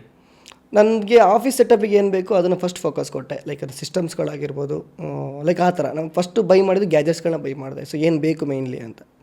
ಗ್ಯಾಜೆಟ್ಸ್. ಎಸ್. ಓಕೆ, ಸೊ ನಿಮ್ಗೆ ಅನ್ಸುತ್ತಾ ಹಣ ಮಾಡೋದು easy? Not in just interior field, normally ಹಣ ಮಾಡೋದು ಈಸಿಯಾ? ಹಣ ಮಾಡೋದು ಒಂದು ನನ್ನ ಪ್ರಕಾರ ಈಸಿನೇ, ಬಟ್ ಅದನ್ನು ಯೂಸ್ ಮಾಡೋ ರೀತಿ ಗೊತ್ತಿರಬೇಕು. ಸೊ ಎಲ್ಲಿ ಇನ್ವೆಸ್ಟ್ ಮಾಡಬೇಕು, ಯಾವ ರೀತಿ ಯೂಸ್ ಮಾಡಬೇಕು, ಅದನ್ನು ಪ್ರಾಪರಾಗಿ ಮಾಡ್ತೀವಿ ಅಂತ ಹೇಳಿದ್ರೆ ನಾವು 100% ಹಣ ಮಾಡೋದು ಈಸಿನೇ. Anything which you sacrificed to come till here? ಅಂದರೆ ಇಲ್ಲಿವರೆಗೆ ಬರಲಿಕ್ಕೆ ನೀವು ಏನಾದರೂ ಒಂದು ಸ್ಯಾಕ್ರಿಫೈಸ್ ಮಾಡಿರ್ತೀರ ಲೈಫಲ್ಲಿ, ಒಂದು ಪೊಸಿಷನಿಗೆ ಬರಬೇಕಾದ್ರೆ ಏನಾದರೂ ಒಂದು ಕಳ್ಕೊಂಡಿರ್ತೀರ. So what is that sacrifice? Nothing like that. Okay, so the next question is which is more fun? ಹಳೆ ಮನೆ ರಿನೋವೇಟ್ ಮಾಡೋದಾ ಅಥವಾ ಹೊಸ ಮನೆ ಕನ್ಸ್ಟ್ರಕ್ಟ್ ಮಾಡೋದಾ? ಹಳೆ ಮನೆ ರಿನೋವೇಷನ್ ಮಾಡೋದು. ಯಾಕೆ? ಯಾಕೆ ಅಂತ ಹೇಳಿದ್ರೆ ಅದೊಂದು ಚಾಲೆಂಜಿಂಗ್ ಆಗಿರುತ್ತೆ. ಹೊಸ ಮನೆ ಏನು ಕಟ್ಕೊಂಡಿರ್ತಾರೆ, ಎಂಟಿ ಸ್ಪೇಸ್ಗಳಿರುತ್ತೆ, ಸೊ ಈಸಿಯಾಗಿ ಮಾಡ್ಕೊಬೋದು. ಬಟ್ ಹಳೆ ಮನೆ ರೆನೋವೇಷನ್ ಹೆಂಗೆ ಅಂತ ಹೇಳಿದ್ರೆ, ಹಳೆ ಮನೆದು ಒಂದು ಕಾನ್ಸೆಪ್ಟ್ ಇರುತ್ತೆ, ಬಟ್ ಅದನ್ನು ರೆನೋವೇಷನ್ ಮಾಡೋದು ಕೆಲವೊಂದೆಲ್ಲ. ಇವಾಗ ಅಂದ್ಕೊಳ್ಳಿ, ಒಂದು ವಾಲ್ ಇರುತ್ತೆ, ಆ ವಾಲನ್ನು ಡೆಮೋಲಿಷ್ ಮಾಡಿದಾಗ ಹಳೆ ಮನೆ ಅಂತಲೇ ಗೊತ್ತಾಗಲ್ಲ, ಲೈಕ್ ಹೊಸ ಮನೆ ಥರನೇ ಮಾಡ್ತೀವಿ. ಸೊ ಲೈಕ್ ಅದರಲ್ಲಿ ಚಾಲೆಂಜಿಂಗ್ ಆಗಿರುತ್ತೆ, ಫನ್ ಕೂಡ ಇರುತ್ತೆ, ಒಂದು ಇಂಟ್ರೆಸ್ಟಿಂಗ್ ಆಗಿರುತ್ತೆ. ಸೊ ಲೈಕ್ ನನ್ನ ಪ್ರಕಾರ ರೆನೋವೇಷನ್ ನನಗೆ ಬೆಸ್ಟ್ ಆಪ್ಷನ್ ಅನ್ಕೊತೀನಿ. What is the position you want to see your company? ನನಗೆ ಕರ್ನಾಟಕದಲ್ಲಿ ಡ್ರೀಮ್ ಹೌಸಿಂಗ್ ಅನ್ನೋದು ಎವ್ರಿ ಸ್ಟ್ರೀಟಲ್ಲೂ ಗೊತ್ತಾಗಬೇಕು, ಎವ್ರಿ ಪರ್ಸನಲ್ಲಿ ಫೇಸ್ ವ್ಯಾಲ್ಯೂ ಗೊತ್ತಾಗಬೇಕು. Like what is dream housing, who is Sharan ಅಂತ. ಸೊ ನಾನು 5 ವರ್ಷದ ಫೋಕಸ್ಸೇ ಅಷ್ಟು, ರೆಪ್ಯುಟೇಷನ್ಗೆ focus, not money. Okay, so next question is that only, money or fame, ಹೆಸರಾ ಹಣನ? ಎರಡೂ ಇಂಪಾರ್ಟೆಂಟ್ ಆಗುತ್ತೆ. ಫಸ್ಟು ನನ್ನ ಪ್ರಕಾರ ಹೆಸರು. ಯಾಕೆ ಅಂತ ಹೇಳಿದ್ರೆ, ಇವಾಗ ನಾನು ಹಣ ಮಾಡಿದೆ ಅಂದರೆ ಅದು ವಿಸಿಬಲ್ ಆಗಲ್ಲ ನನ್ನದು ಎಷ್ಟಿದೆ ಅಂತ. ಬಟ್ ನನ್ನ ಹೆಸರಿದ್ದರೆ ಹಣ ಡಬಲ್ ಮಾಡ್ಬೋದು. ಈಗ ಸಪೋಸ್ ಇವಾಗ ಅಂದ್ಕೊಳ್ಳಿ, ಇವಾಗ ನೀವು ನನ್ನ ಪರಿಚಯ, ನನ್ನ ಗುರುತಿಸಿದ್ದೀರ ನೀವು ಅಂತ, ನಿಮ್ಮಿಂದ ಇನ್ನೊಬ್ರಿಗೆ ಪರಿಚಯ ಆಗುತ್ತೆ, ಹೋಗ್ತಾ ಹೋಗ್ತಾ ಲೈಕ್ ಬಿಗ್ ಅಚೀವ್ಮೆಂಟಿಗೆ ಒಂದು ಹೆಜ್ಜೆ ಆಗ್ಬೋದು ನನ್ನ ಪ್ರಕಾರ. ಈಗ ಬಿಗಿನರ್ಸ್ಗೆ ನೀವೇನು ಹೇಳ್ತೀರಾ? ಅಂದರೆ ಕೆಲವೊಬ್ಬರಿಗೆ ಹಣ ಮಾತ್ರ ನೋಡ್ತಾರೆ, ಒಟ್ರಾಶಿ ನನಗೆ ಹಣ ಮಾಡಬೇಕು, ಆದರೆ ಅದು ಅವರ ಹೆಸರಿಗೆ ಎಷ್ಟು ಇಂಪ್ಯಾಕ್ಟ್ ಆಗುತ್ತೆ? ಲೈಕ್ ಇವಾಗ ನೋಡಿ, ಈಗ ಸಪೋಸ್ ಇವಾಗ ಅಂದ್ಕೊಳ್ಳಿ, ಹಣ ಮತ್ತು ನನ್ನ ಹೆಸರನ್ನ ಎರಡು ಕಂಪೇರ್ ಮಾಡಿ ಹೇಳೋದಾದರೆ, ಸಪೋಸ್ ಇವಾಗ ಅಂದ್ಕೊಳ್ಳಿ, ನಾನು ಇವತ್ತು 1 ಕೋಟಿದು ಯಾವುದೊಂದು ಮನೆ ಮಾಡಿದೆ, ನನಗೊಂದು 40 ಲಕ್ಷ ಪ್ರಾಫಿಟ್ ಸಿಕ್ತು, ದಟ್ ಈಸ್ ಮನಿ. ಬಟ್ ಅದೇ ಮನೆನ ಅಂದ್ಕೊಳ್ಳಿ, 1 ಕೋಟಿಯಿಂದ ನೆಕ್ಸ್ಟು ರೆಫರೆನ್ಸಲ್ಲಿ 10 ಕೋಟಿ ಸಿಗ್ಬೋದು. ಇವಾಗ ಏನಾಗುತ್ತೆ ಅಂದರೆ, ಆ 1 ಕೋಟಿ ಮನೆ ಮಾಡೋ ಟೈಮಲ್ಲಿ ಇನ್ ಬಿಟ್ವೀನು 75 ಲ್ಯಾಕ್ಸ್ ನಂದು ಎಲ್ಲ ಅಮೌಂಟ್ ಕ್ಲಿಯರ್ ಆಗಿರುತ್ತೆ, 25 ಲ್ಯಾಕ್ಸ್ ನನ್ನ ಪ್ರಾಫಿಟ್ ಉಳ್ಕೊಂಡಿರುತ್ತೆ. ಯಾವುದೋ ಲೋಕಲ್ ಮಟೀರಿಯಲ್ ಆಗದೆ ಅಂದ್ಕೊಳ್ಳಿ, ಕ್ಲೈಂಟಿಂದ ಸಿಗುವಂಥ ಮರ್ಯಾದೆ, ಈಗ ಸಪೋಸ್ ಅಂದ್ಕೊಳ್ಳಿ ರಿಪೋರ್ಟರ್ ಆಗಿದ್ರು ಅಂದ್ಕೊಳ್ಳಿ, ಅಲ್ಲಿಂದ ಪಬ್ಲಿಷ್ ಆಗೋದು TV9 ಅಥವಾ ಪ್ರೆಸ್ಸಲ್ಲಿ ಆಗೋದು ಅಂದ್ಕೊಳ್ಳಿ, ನೆಕ್ಸ್ಟ್ ನನ್ನ ಹೆಸರಿಗೆ ನನ್ನ ಮುಖ ತೋರಿಸ್ಕೊಳ್ಳೋಕೆ ನನಗೆ ಅವಕಾಶನೇ ಇರಲ್ಲ. ಕಪ್ಪು ಚುಕ್ಕಿ. That is dark mark. One advice that you would like to give to the beginners, ಅಂದರೆ ಈ ಫೀಲ್ಡಲ್ಲಿ ಹೊಸಬ್ರಿಗೆ ನೀವೇನು ಹೇಳ್ತೀರಾ? ಹೊಸಬ್ರಿಗೆ ನಾನು ಹೇಳೋದೇನು ಅಂತ ಹೇಳಿದ್ರೆ, ನಿಮ್ಮದು ಬಿಗಿನಿಂಗ್ ಸ್ಟೇಜು, ಜಾಸ್ತಿ ಮನಿ ಕಡೆ ಫೋಕಸ್ ಕೊಡಬೇಡಿ. ಇವಾಗ ಬಿಗಿನರ್ಸಿಗೆ ಏನು ಅಂತ, ಯೂತ್ಸ್ಗಳು ಇಂಡಸ್ಟ್ರಿಗೇ ಬರಲ್ಲ. ಸೊ ಎಲ್ಲಿ ಭಯ, ಸೋಷಿಯಲ್ ಮೀಡಿಯಾ, ಅದು ಇದು ಸೊಸೈಟಿ ಅಂದ್ಬಿಟ್ಟು. ಯಾಕೆ ಅಂತ ಹೇಳಿದ್ರೆ, ಲೈಕ್ ಯಾವುದು ಫ್ಯಾಮಿಲಿ ಬ್ಯಾಕ್ಗ್ರೌಂಡ್ ಸಪೋರ್ಟ್ಸ್ಗಳು ಇರಲ್ಲ. ಸೊ ಏನಾಗುತ್ತೆ, ಏನಾದ್ರು ಒಂದು ಮಿಸ್ಟೇಕ್ಸ್ಗಳು ಮಾಡಿದ್ವಿ ಅಂದರೆ ಏನೋ ಟ್ರೋಲ್ ಆಗಿರ್ಬೋದು. ಈಗ ನನಗೆ ಎಕ್ಸಾಂಪಲ್ ಬಂದುಬಿಡುತ್ತೆ drone Pratap. Like previous life ಅವ್ರದ್ದು ಹೆಂಗಿತ್ತು, ಇವಾಗಿನ ಲೈಫ್ ಹೆಂಗಿದೆ. ಸೊ ಲೈಕ್ ಅದೇ ಅವ್ರದ್ದು ಎಕ್ಸಾಂಪಲ್ ನಾನು ಎಲ್ಲ ಕ್ಲೈಂಟ್ಸ್ಗಳಿಗೂ ಕೊಡೋದು. ಸೊ ಬಿಗಿನರ್ಸ್ಗೆ ನನ್ನ ಅಡ್ವೈಸು, ಫಸ್ಟು ರೆಪ್ಯುಟೇಷನ್ ಕಡೆ ಫೋಕಸ್ ಕೊಡಿ, ಫಸ್ಟು ತಿಳ್ಕೊಳ್ಳಿ, ಕೆಲಸ ಜೊತೆಗೇ ಏನೋ ಕಲ್ತ್ಕೊಳ್ಳಿ. ಸೊ ಅಡ್ವೈಸ್ ಬಂದುಬಿಟ್ಟು ಮನಿ ಕಡೆ ಫೋಕಸ್ ಕೊಡಬೇಡಿ, only focus on reputation. So ಇದೇ ನನ್ನ advice. Next question, so one mistake that you did and which you don't want to repeat again ಈ ಫೀಲ್ಡಲ್ಲಿ? ಅತಿಯಾದ ನಂಬಿಕೆ ಕ್ಲೈಂಟಲ್ಲಿ, ಓಕೆ ಇವ್ರು ನಮ್ಮವ್ರು ಅನ್ನೋದೇ ನನ್ನ ದೊಡ್ಡ ಮಿಸ್ಟೇಕ್ಸು. ಸೊ ಅದನ್ನು ನಾನು ಇನ್ಯಾವತ್ತೂ ಮಾಡಲ್ಲ. ಬಿಸ್ನೆಸ್ ಅಂತ ಬಂದಾಗ always think about business. Relation ಅಂತ ಬಂದಾಗ ರಿಲೇಷನ್ನು, ಬಿಸ್ನೆಸ್ ಪಾರ್ಟಲ್ಲಿ ರಿಲೇಷನ್ ಆ್ಯಡ್ ಮಾಡಬಾರ್ದು. ಸೊ ನಾನು ಆ್ಯಕ್ಚುಲಿ ಕಲ್ತ್ಕೊಂಡಿದ್ದೀನಿ, ಬಟ್ ಇವಾಗಿಂದ ನಡೆಯುವಂಥ ಎಲ್ಲ ಪ್ರಾಜೆಕ್ಟ್ಸ್ಗಳಲ್ಲೂ ನಾನು ಇಂಪ್ಲಿಮೆಂಟ್ ಆಗೇ ಆಗ್ತೀನಿ. ಲೈಕ್ ಅತಿಯಾದ ನಂಬಾರ್ದು, ನಮ್ಮವ್ರು ಅನ್ನೋದೇ ದೊಡ್ಡ ತಪ್ಪು. ಓಕೆ, ಸೊ ನೆಕ್ಸ್ಟ್ ಒಂದು funny question, when client says budget ಕಮ್ಮಿ ಇದೆ ಆದರೆ ಮನೆ ಅಂಬಾನಿ ಮನೆ ರೇಂಜ್ಗೆ ಆಗಬೇಕು, ನಿಮಗೆ what will be the reaction ಏನು ಹೇಳೋಣ, ಲೈಕ್ ಹಾಸಿಗೆ ಇದ್ದಷ್ಟು ಕಾಲು ಚಾಚ ಅಂತಾರಲ್ಲ, ಲೈಕ್ ಅಷ್ಟೇ ಹೋಗಬೇಕು. ಅಂಬಾನಿ ಮನೆ ಆಗಬೇಕಂದ್ರೆ ಅಂಬಾನಿ ಎಷ್ಟು ಇನ್ವೆಸ್ಟ್ ಮಾಡ್ತಾನೆ ಅಷ್ಟು ನೀವು ಇನ್ವೆಸ್ಟ್ ಮಾಡಬೇಕು. ನಿಮ್ಮ ಬಜೆಟ್ 5 ಲಕ್ಷದ 50 ಕೋಟಿ ಮನೆ ಬೇಕು ಅಂದರೆ ನಾನು ಏನು ಹೇಳೋಣ ಆನ್ಸರ್, ಲೈಕ್ ಮಂಕಿ ಥರ ಆಗಬೇಕಾಗತ್ತೆ ಅಷ್ಟೇ. ಓಕೆ, ಅಂದರೆ ನಿಮ್ಗೆ ಏನು ಅನಿಸ್ತದೆ, ಅಂದರೆ ಏನು ಹೇಳ್ತೀರಾ ಅಂತ ಕ್ಲೈಂಟ್ಸ್ಗೆ ಅಡ್ವೈಸ್? ಅಂತ ಕ್ಲೈಂಟ್ಸಿಗೆ ಅದೇ ಹೇಳ್ತೀನಲ್ಲ, ಯಾಕೆಂದರೆ ಈಗ ಅಂಬಾನಿ ಲೆವೆಲೇ ಬೇರೆ, ಅವರ ಒಂದು ಸ್ಟೇಟಸ್ಸೇ ಬೇರೆ. ಯಾಕೆಂದರೆ ಆಸೆ ಇರಬೇಕು, ಅದು ಅತಿ ಆಸೆ ಇರಬಾರ್ದು. ಎಷ್ಟು ಬಜೆಟಲ್ಲಿ ಎಷ್ಟು ವರ್ಕೌಟ್ ಮಾಡಲಿಕ್ಕಾಗತ್ತೆ. ಈಗ ಅಂದ್ಕೊಳ್ಳಿ, ಈಗ ಇಂಟೀರಿಯರ್ಸ್ ಅಂದರೆ ಏನು, ಪ್ಲೈವುಡ್ನ ಹಾಕೋದು ವರ್ಕ್ ಮಾಡೋದಲ್ಲ, ಅದು ನಾವು ಯಾವ ಥರ ಡಿಸೈನಿಂಗ್ ಮಾಡಿರ್ತೀವಿ. ಯಾಕಂದರೆ ಇಂಟೀರಿಯರ್ಸಲ್ಲಿ ಪ್ಲೈವುಡ್ ಮಾಡಿ ಬಾಕ್ಸ್ ಮಾಡಿದ್ರೆ ಲೈಕ್ ಅದು ಡಿಸೈನ್ ಆಗೋಲ್ಲ. ಅಲ್ಲಿ ಕೊಡುವಂಥ ಲೈಟ್ ಎಫೆಕ್ಟ್ಸ್ಗಳಾಗಿರ್ಬೋದು, ಸಣ್ಣ ಅಮೌಂಟಲ್ಲೂ ಕೂಡ ನಮ್ಮದು ಇಂಟೀರಿಯರ್ಸ್ ಎಲಿಗೆಂಟಾಗಿ ಕಾಣಿಸುತ್ತೆ. ಪ್ಲ್ಯಾಂಟರ್ಸ್ಗಳಾಗಿರ್ಬೋದು, ಮಾಡುವಂಥ ಪೇಂಟ್ಸ್ಗಳು, ಯೂಸ್ ಮಾಡುವಂಥ ಸೆಟಪ್ಸ್, ಮಾಡುವಂಥ ಫರ್ನಿಚರ್, ಇವೆಲ್ಲ ಇಂಪಾರ್ಟೆಂಟ್ ಆಗುತ್ತೆ. ಸುಮ್ಮನೆ 50 ಕೋಟಿ ಮಾಡಿಕೊಂಡು ಸುಮ್ಮನೆ ವುಡ್ ವರ್ಕಿಂಗ್ ಮಾಡಿದ್ರೆ ಮನೆ ರಿಚಾಗಿ ಕಾಣಲ್ಲ. ಸೊ ಇದನ್ನೆಲ್ಲ ಯೋಚನೆ ಮಾಡಬೇಕಾಗುತ್ತೆ. ಪೇಂಟ್ ಕಲರ್ಸ್ಗಳು, ಲೈಟ್ಸ್ಗಳು, ಅಗೇನ್ ಫರ್ನಿಚರ್ಸ್ಗಳು ಎಲ್ಲ ಇಂಪಾರ್ಟೆಂಟ್ ಆಗುತ್ತೆ. Okay, we are done with the rapid fire question. ನಾವು ಈಗ we are coming to the end. But ಈಗ ಈ ಪಾಡ್ಕಾಸ್ಟ್ ತುಂಬ ಜನ ಇಂಟೀರಿಯರ್ ಡಿಸೈನರ್ ಅವ್ರು ನೋಡ್ತಾ ಇರ್ತಾರೆ. ಸೊ ಅವ್ರಿಗೆ ಏನು ಹೇಳಕ್ಕೆ ಇಷ್ಟಪಡ್ತೀರಾ? ಯಾರು ಮನೆ ಕಟ್ಟಲಿಕ್ಕೆ ಪ್ಲಾನ್ ಮಾಡ್ತಾ ಇದ್ದಾರೆ, who is finding for a interior designer, correct. So ಅವ್ರಿಗೆ ಏನು ಹೇಳ್ತೀರಾ? ಅಂದರೆ before you start choosing any interior designer or hiring any interior designer, ನೀವು ಅವ್ರಿಗೆ ಏನು ವಾಟ್ ಯು ಸೇ ಒಪಿನಿಯನ್ ನಿಮ್ಮದು? ಸೊ ನನ್ನ ಅಡ್ವೈಸು, ನಾನು ಆ್ಯಸ್ ಎ ಕ್ಲೈಂಟಾಗಿ ನನ್ನ ಪಾಯಿಂಟ್ ಆಫ್ ದ ವ್ಯೂ ಇಟ್ಕೊಂಡು ನಾನು ಹೇಳೋದಾದರೆ, ನೀವು ಯಾವುದೇ ಒಂದು ಡಿಸೈನರ್ನ ಹೈರ್ ಮಾಡ್ತೀರಾ ಅಥವಾ ಯಾವುದೇ ಒಂದು ಡಿಸೈನರ್ಗೆ ನೀವು ವರ್ಕ್ನ ಅಸೈನ್ ಮಾಡ್ತೀರಾ ಅಂದರೆ, ಫಸ್ಟು ನಿಮ್ಗಳು ಏನು ಮಾಡಬೇಕು ಅಂದರೆ ಆತ ರಿಜಿಸ್ಟರ್ಡ್ ಫರ್ಮಾ ಅಥವಾ ನಾನ್ ರಿಜಿಸ್ಟರ್ಡ್ ಅದನ್ನು ಫಸ್ಟು ಯೋಚನೆ ಮಾಡಿ. ಸೊ ಎರಡನೇದು ಬಂದುಬಿಟ್ಟು ಆತ ಈಗ ಆಫರ್ ಮಾಡ್ತಾ ಇದ್ದಾನೆ ಇಷ್ಟು ಪ್ಯಾಕೇಜಿಗೆ ಅಂತ ಹೇಳಿದ್ರೆ ಆತ ನಿಮಗೆ ಕೊಡುವಂಥ ಅಶ್ಯೂರೆನ್ಸ್ ಅಥವಾ ಗ್ಯಾರಂಟೀಸ್ಗಳು ಏನು, ವಾರಂಟೀಸ್ಗಳು ಅದನ್ನು ಯೋಚನೆ ಮಾಡಿ. ನಂತರ ಆತನ ಮಾತಿಗೆ ನಂಬಕ್ಕೆ ಹೋಗಬೇಡಿ. ಲೈಕ್ ಆತನ ಪ್ರಾಕ್ಟಿಕಲಿ ಚೆಕ್ ಮಾಡಿ, ಆತ ಯಾವ ಥರ ವರ್ಕ್ಗಳು ಮಾಡ್ತಾನೆ, ಆತನ ಐಡಿಯಾಸ್ಗಳು ಏನು, ಆತ ಯೂಸ್ ಮಾಡುವಂಥ ಮಟೀರಿಯಲ್ಸ್ಗಳು ಏನು, ಅದ್ರ ಹಿಂದೆ ಇರುವಂಥ ಸ್ಟ್ರಾಟಜಿ ಏನು. ಹೇಳ್ತಿರೋದು ಈಗ ಸಪೋಸ್ ಇವಾಗ ಅಂತಾನೆ ಏನೋ ವಾಟರ್ ಪ್ರೂಫ್ ಯೂಸ್ ಮಾಡ್ತೀನಿ ಅಂದರೆ 100% ವಾಟರ್ ಪ್ರೂಫ್. ಈಗ ವರ್ಕ್ಗಳು ಕೊಡ್ತೀರಾ ಅಂತ ಹೇಳಿದ್ರೆ 100% ಆಗಿ ನೀವು ಸೈಟಲ್ಲೇ ಫಾಲೋ ಅಪ್ ಮಾಡಬೇಕು, ಯಾವ ಮಟೀರಿಯಲ್ಸ್ಗಳು ಯೂಸ್ ಮಾಡ್ತೀವಿ. ಅದಕ್ಕೆ ನಾನು ಹೇಳಿದೆ ಗೊತ್ತಾ, ಅತಿಯಾದ ನಂಬಿಕೆ ಒಳ್ಳೆಯದಲ್ಲ ಅಂತ. ಲೈಕ್ ಫಸ್ಟು ನೀವು ಫೋಕಸ್ ಮಾಡಬೇಕಾಗಿದ್ದು ರೈಟ್ ಪ್ಲ್ಯಾಟ್ಫಾರ್ಮ್ ಅಂತ ಹೇಳಿದ್ರೆ, ನಾನು ಇವ್ರ ಕೈಲಿ ಕೆಲಸ ಕೊಟ್ಟರೆ ಮಾಡಿಕೊಡ್ತಾರಾ, ಕೇಪೇಬಲ್ ಇದ್ದಾರಾ, ಆತ ಮಾತಾಡೋ ರೀತಿ, ಆತ ಏನೋ ರೆಸ್ಪಾನ್ಸ್ ಮಾಡೋ ರೀತಿ, ಫಸ್ಟು ಇದನ್ನು ಜಡ್ಜ್ ಮಾಡಿ. ಮೇಯ್ನ್ಲಿ ಆತ ಎಷ್ಟು ಡಾಕ್ಯುಮೆಂಟ್ರಿ ಆಗಿ ನಿಮಗೆ ಕೊಡ್ತಾನೆ ಆಫ್ಟರ್ ಕೆಲಸ ಆದಮೇಲೆ ಅದೂ ಇಂಪಾರ್ಟೆಂಟ್ ಆಗುತ್ತೆ. ಅದಕ್ಕಿಂತ ಮುಖ್ಯವಾಗಿ ಆತ ರಿಜಿಸ್ಟರ್ಡಾ ಅಥವಾ ರಿಜಿಸ್ಟರ್ಡ್ ಅಲ್ವಾ ಅದನ್ನು ನೀವು ಡಿಸೈಡ್ ಮಾಡಬೇಕಾಗತ್ತೆ. ಸೊ ಇದೇ ನಾನು ಫಸ್ಟು ನನ್ನ ಕ್ಲೈಂಟಿಗೆ ಕೊಡುವಂಥ ಅಡ್ವೈಸ್. ಈಗ ನನಗೆ ಒಂದು ಇಂಟೀರಿಯರ್ಸ್ ಮಾಡಬೇಕು, ಈಗ ನೀವೊಂದು ಇಂಟೀರಿಯರ್ ಡಿಸೈನರ್, ನಾನು ನಿಮ್ಮನ್ನು ಹೇಗೆ ನಂಬೋದು? ಅಂದರೆ ನನಗೆ ಏನಾದರೂ ಒಂದು ಅಶ್ಯೂರಿಟಿ ಬೇಕಲ್ಲ, ಸೊ ಹೇಗೆ ನಿಮ್ಮನ್ನು ನಂಬೋದು? ಅದಕ್ಕೆ ನಾನು ಹೇಳಿದೆ, ಒಂದು ಆರ್ಡರ್ಸ್ಗಳನ್ನ ಕೊಡ್ತೀರಾ. ಈಗ ಸಪೋಸ್ ಇವಾಗ ನೀವು ಬುಕ್ಕಿಂಗ್ಸ್ಗಳು ಮಾಡ್ಕೊತೀರಾ ಅಂದರೆ ಫಸ್ಟು ಅವರ ಕಂಪನಿ ವಿತ್ ಸೀಲ್ ಸಿಗ್ನೇಚರು ಒಂದು ಅಗ್ರಿಮೆಂಟ್ ತೊಗೊಳ್ಳಿ. ಆ ಅಗ್ರಿಮೆಂಟಲ್ಲಿ ಏನಾಗಿರುತ್ತೆ, ಕಂಪ್ನಿದು ಡೀಟೇಲ್ಸ್ ಇರುತ್ತೆ. ಫಸ್ಟು ರಿಜಿಸ್ಟರ್ಡ್ ಆಗಿರ್ತೀವಿ 100%. ಯಾಕೆ ರಿಜಿಸ್ಟರ್ಡ್ ಇದ್ದರೆ ನೀವು ಯಾರು ಕೆಲಸ ಕೊಡೋಲ್ಲ ಅಲ್ವಾ. ಸೊ ಏನಾಗುತ್ತೆ, ಅಗ್ರಿಮೆಂಟ್ಸ್ ತೊಗೊಂಡಾಗ ಏನಾಗುತ್ತೆ, ನಿಮಗೆ ಒಂದು ಓಕೆ ಇಷ್ಟು ಬುಕ್ಕಿಂಗ್ಸ್ಗಳಾಗಿದೆ, ಇಷ್ಟು ಬಜೆಟಿಗೆ ನಾವು ಅಗ್ರಿಮೆಂಟ್ ಮಾಡ್ಕೊತೀವಿ ಅಂದರೆ ಒಂದು ನಿಮಗೆ ಅಶ್ಯೂರೆನ್ಸ್ ಸಿಗುತ್ತೆ. ಎರಡನೇದು ಏನಾಗುತ್ತೆ ಅಂತ ಹೇಳಿದ್ರೆ, ನಿಮಗೆ ಏನು ಯಾವುದೋ ಒಂದು ಮಟೀರಿಯಲ್ ಹಾಕಿರ್ತೀವಿ ಅಂದ್ಕೊಳ್ಳಿ, ನನಗೆ 10 ವರ್ಷ ವ್ಯಾರಂಟಿ ಇರುತ್ತೆ. ಆ ಟೈಮಲ್ಲಿ ನಿಮಗೆ ವಾರಂಟಿ ಸರ್ಟಿಫಿಕೇಟ್ನ ಕಲೆಕ್ಟ್ ಮಾಡ್ಕೊಳ್ಳಿ. ಅವಾಗ ಏನಾಗುತ್ತೆ, ಇವಾಗ ನಾನು ಇಂಡಸ್ಟ್ರಿಯಲ್ಲಿ ಇಲ್ಲ ಅಂದರೂ ಕೂಡ ಥ್ರೂ ವ್ಯಾರಂಟಿ ಥ್ರೂ ನೀವು ಏನು ಮಾಡ್ಬೋದು, ಕ್ಲೈಮ್ ಮಾಡ್ಕೊಬೋದು. ಸೊ ಅದೊಂದು ನಿಮಗೆ ಬೆನಿಫಿಟ್ಟು.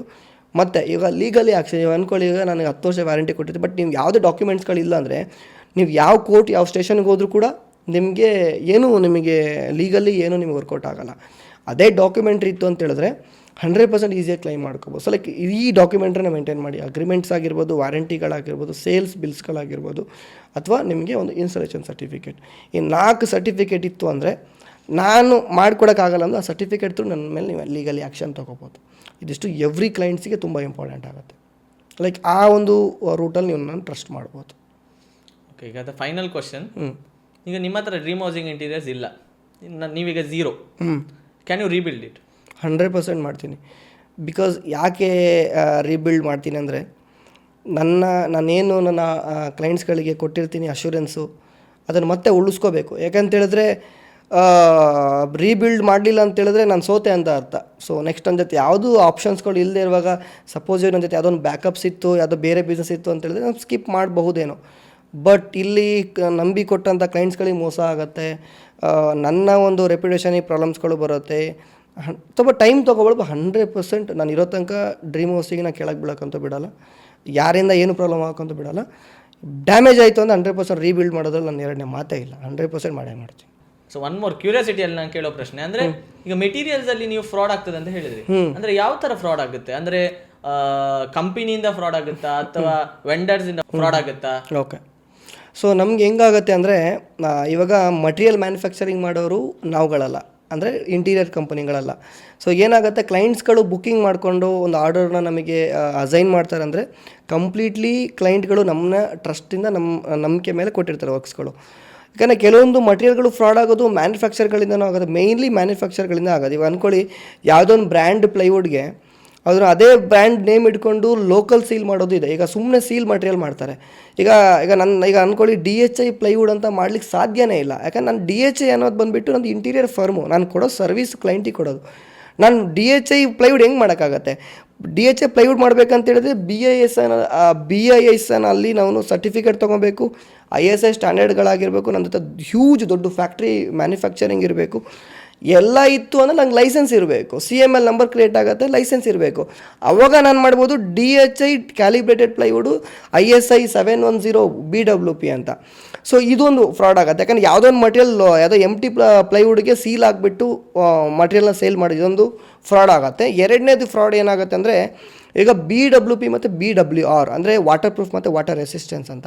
ಸೊ ಅವಾಗೆಲ್ಲ ಒಂದು 5, 10, 15 ವರ್ಷ ಹಿಂದೆಲ್ಲ ಹೆಂಗೆ ಬರ್ತಾಯಿತ್ತು ಅಂದರೆ ವಾಟರ್ ಪ್ರೂಫ್ ಅಂತ ಹೇಳಿದ್ರೆ ನಾವು ಕಟ್ ಮಾಡಿದಾಗ ಡಾರ್ಕ್ ಪೌಡ್ರಲ್ಲಿ ಜನ್ರೇಟ್ ಆಗಿಬಿಟ್ಟು ಕಲರ್ ಬರ್ತಾಯಿತ್ತು, ಅಂದರೆ ಡಾರ್ಕ್ ಪೌಡ್ರ್ ಬರ್ತಾಯಿತ್ತು.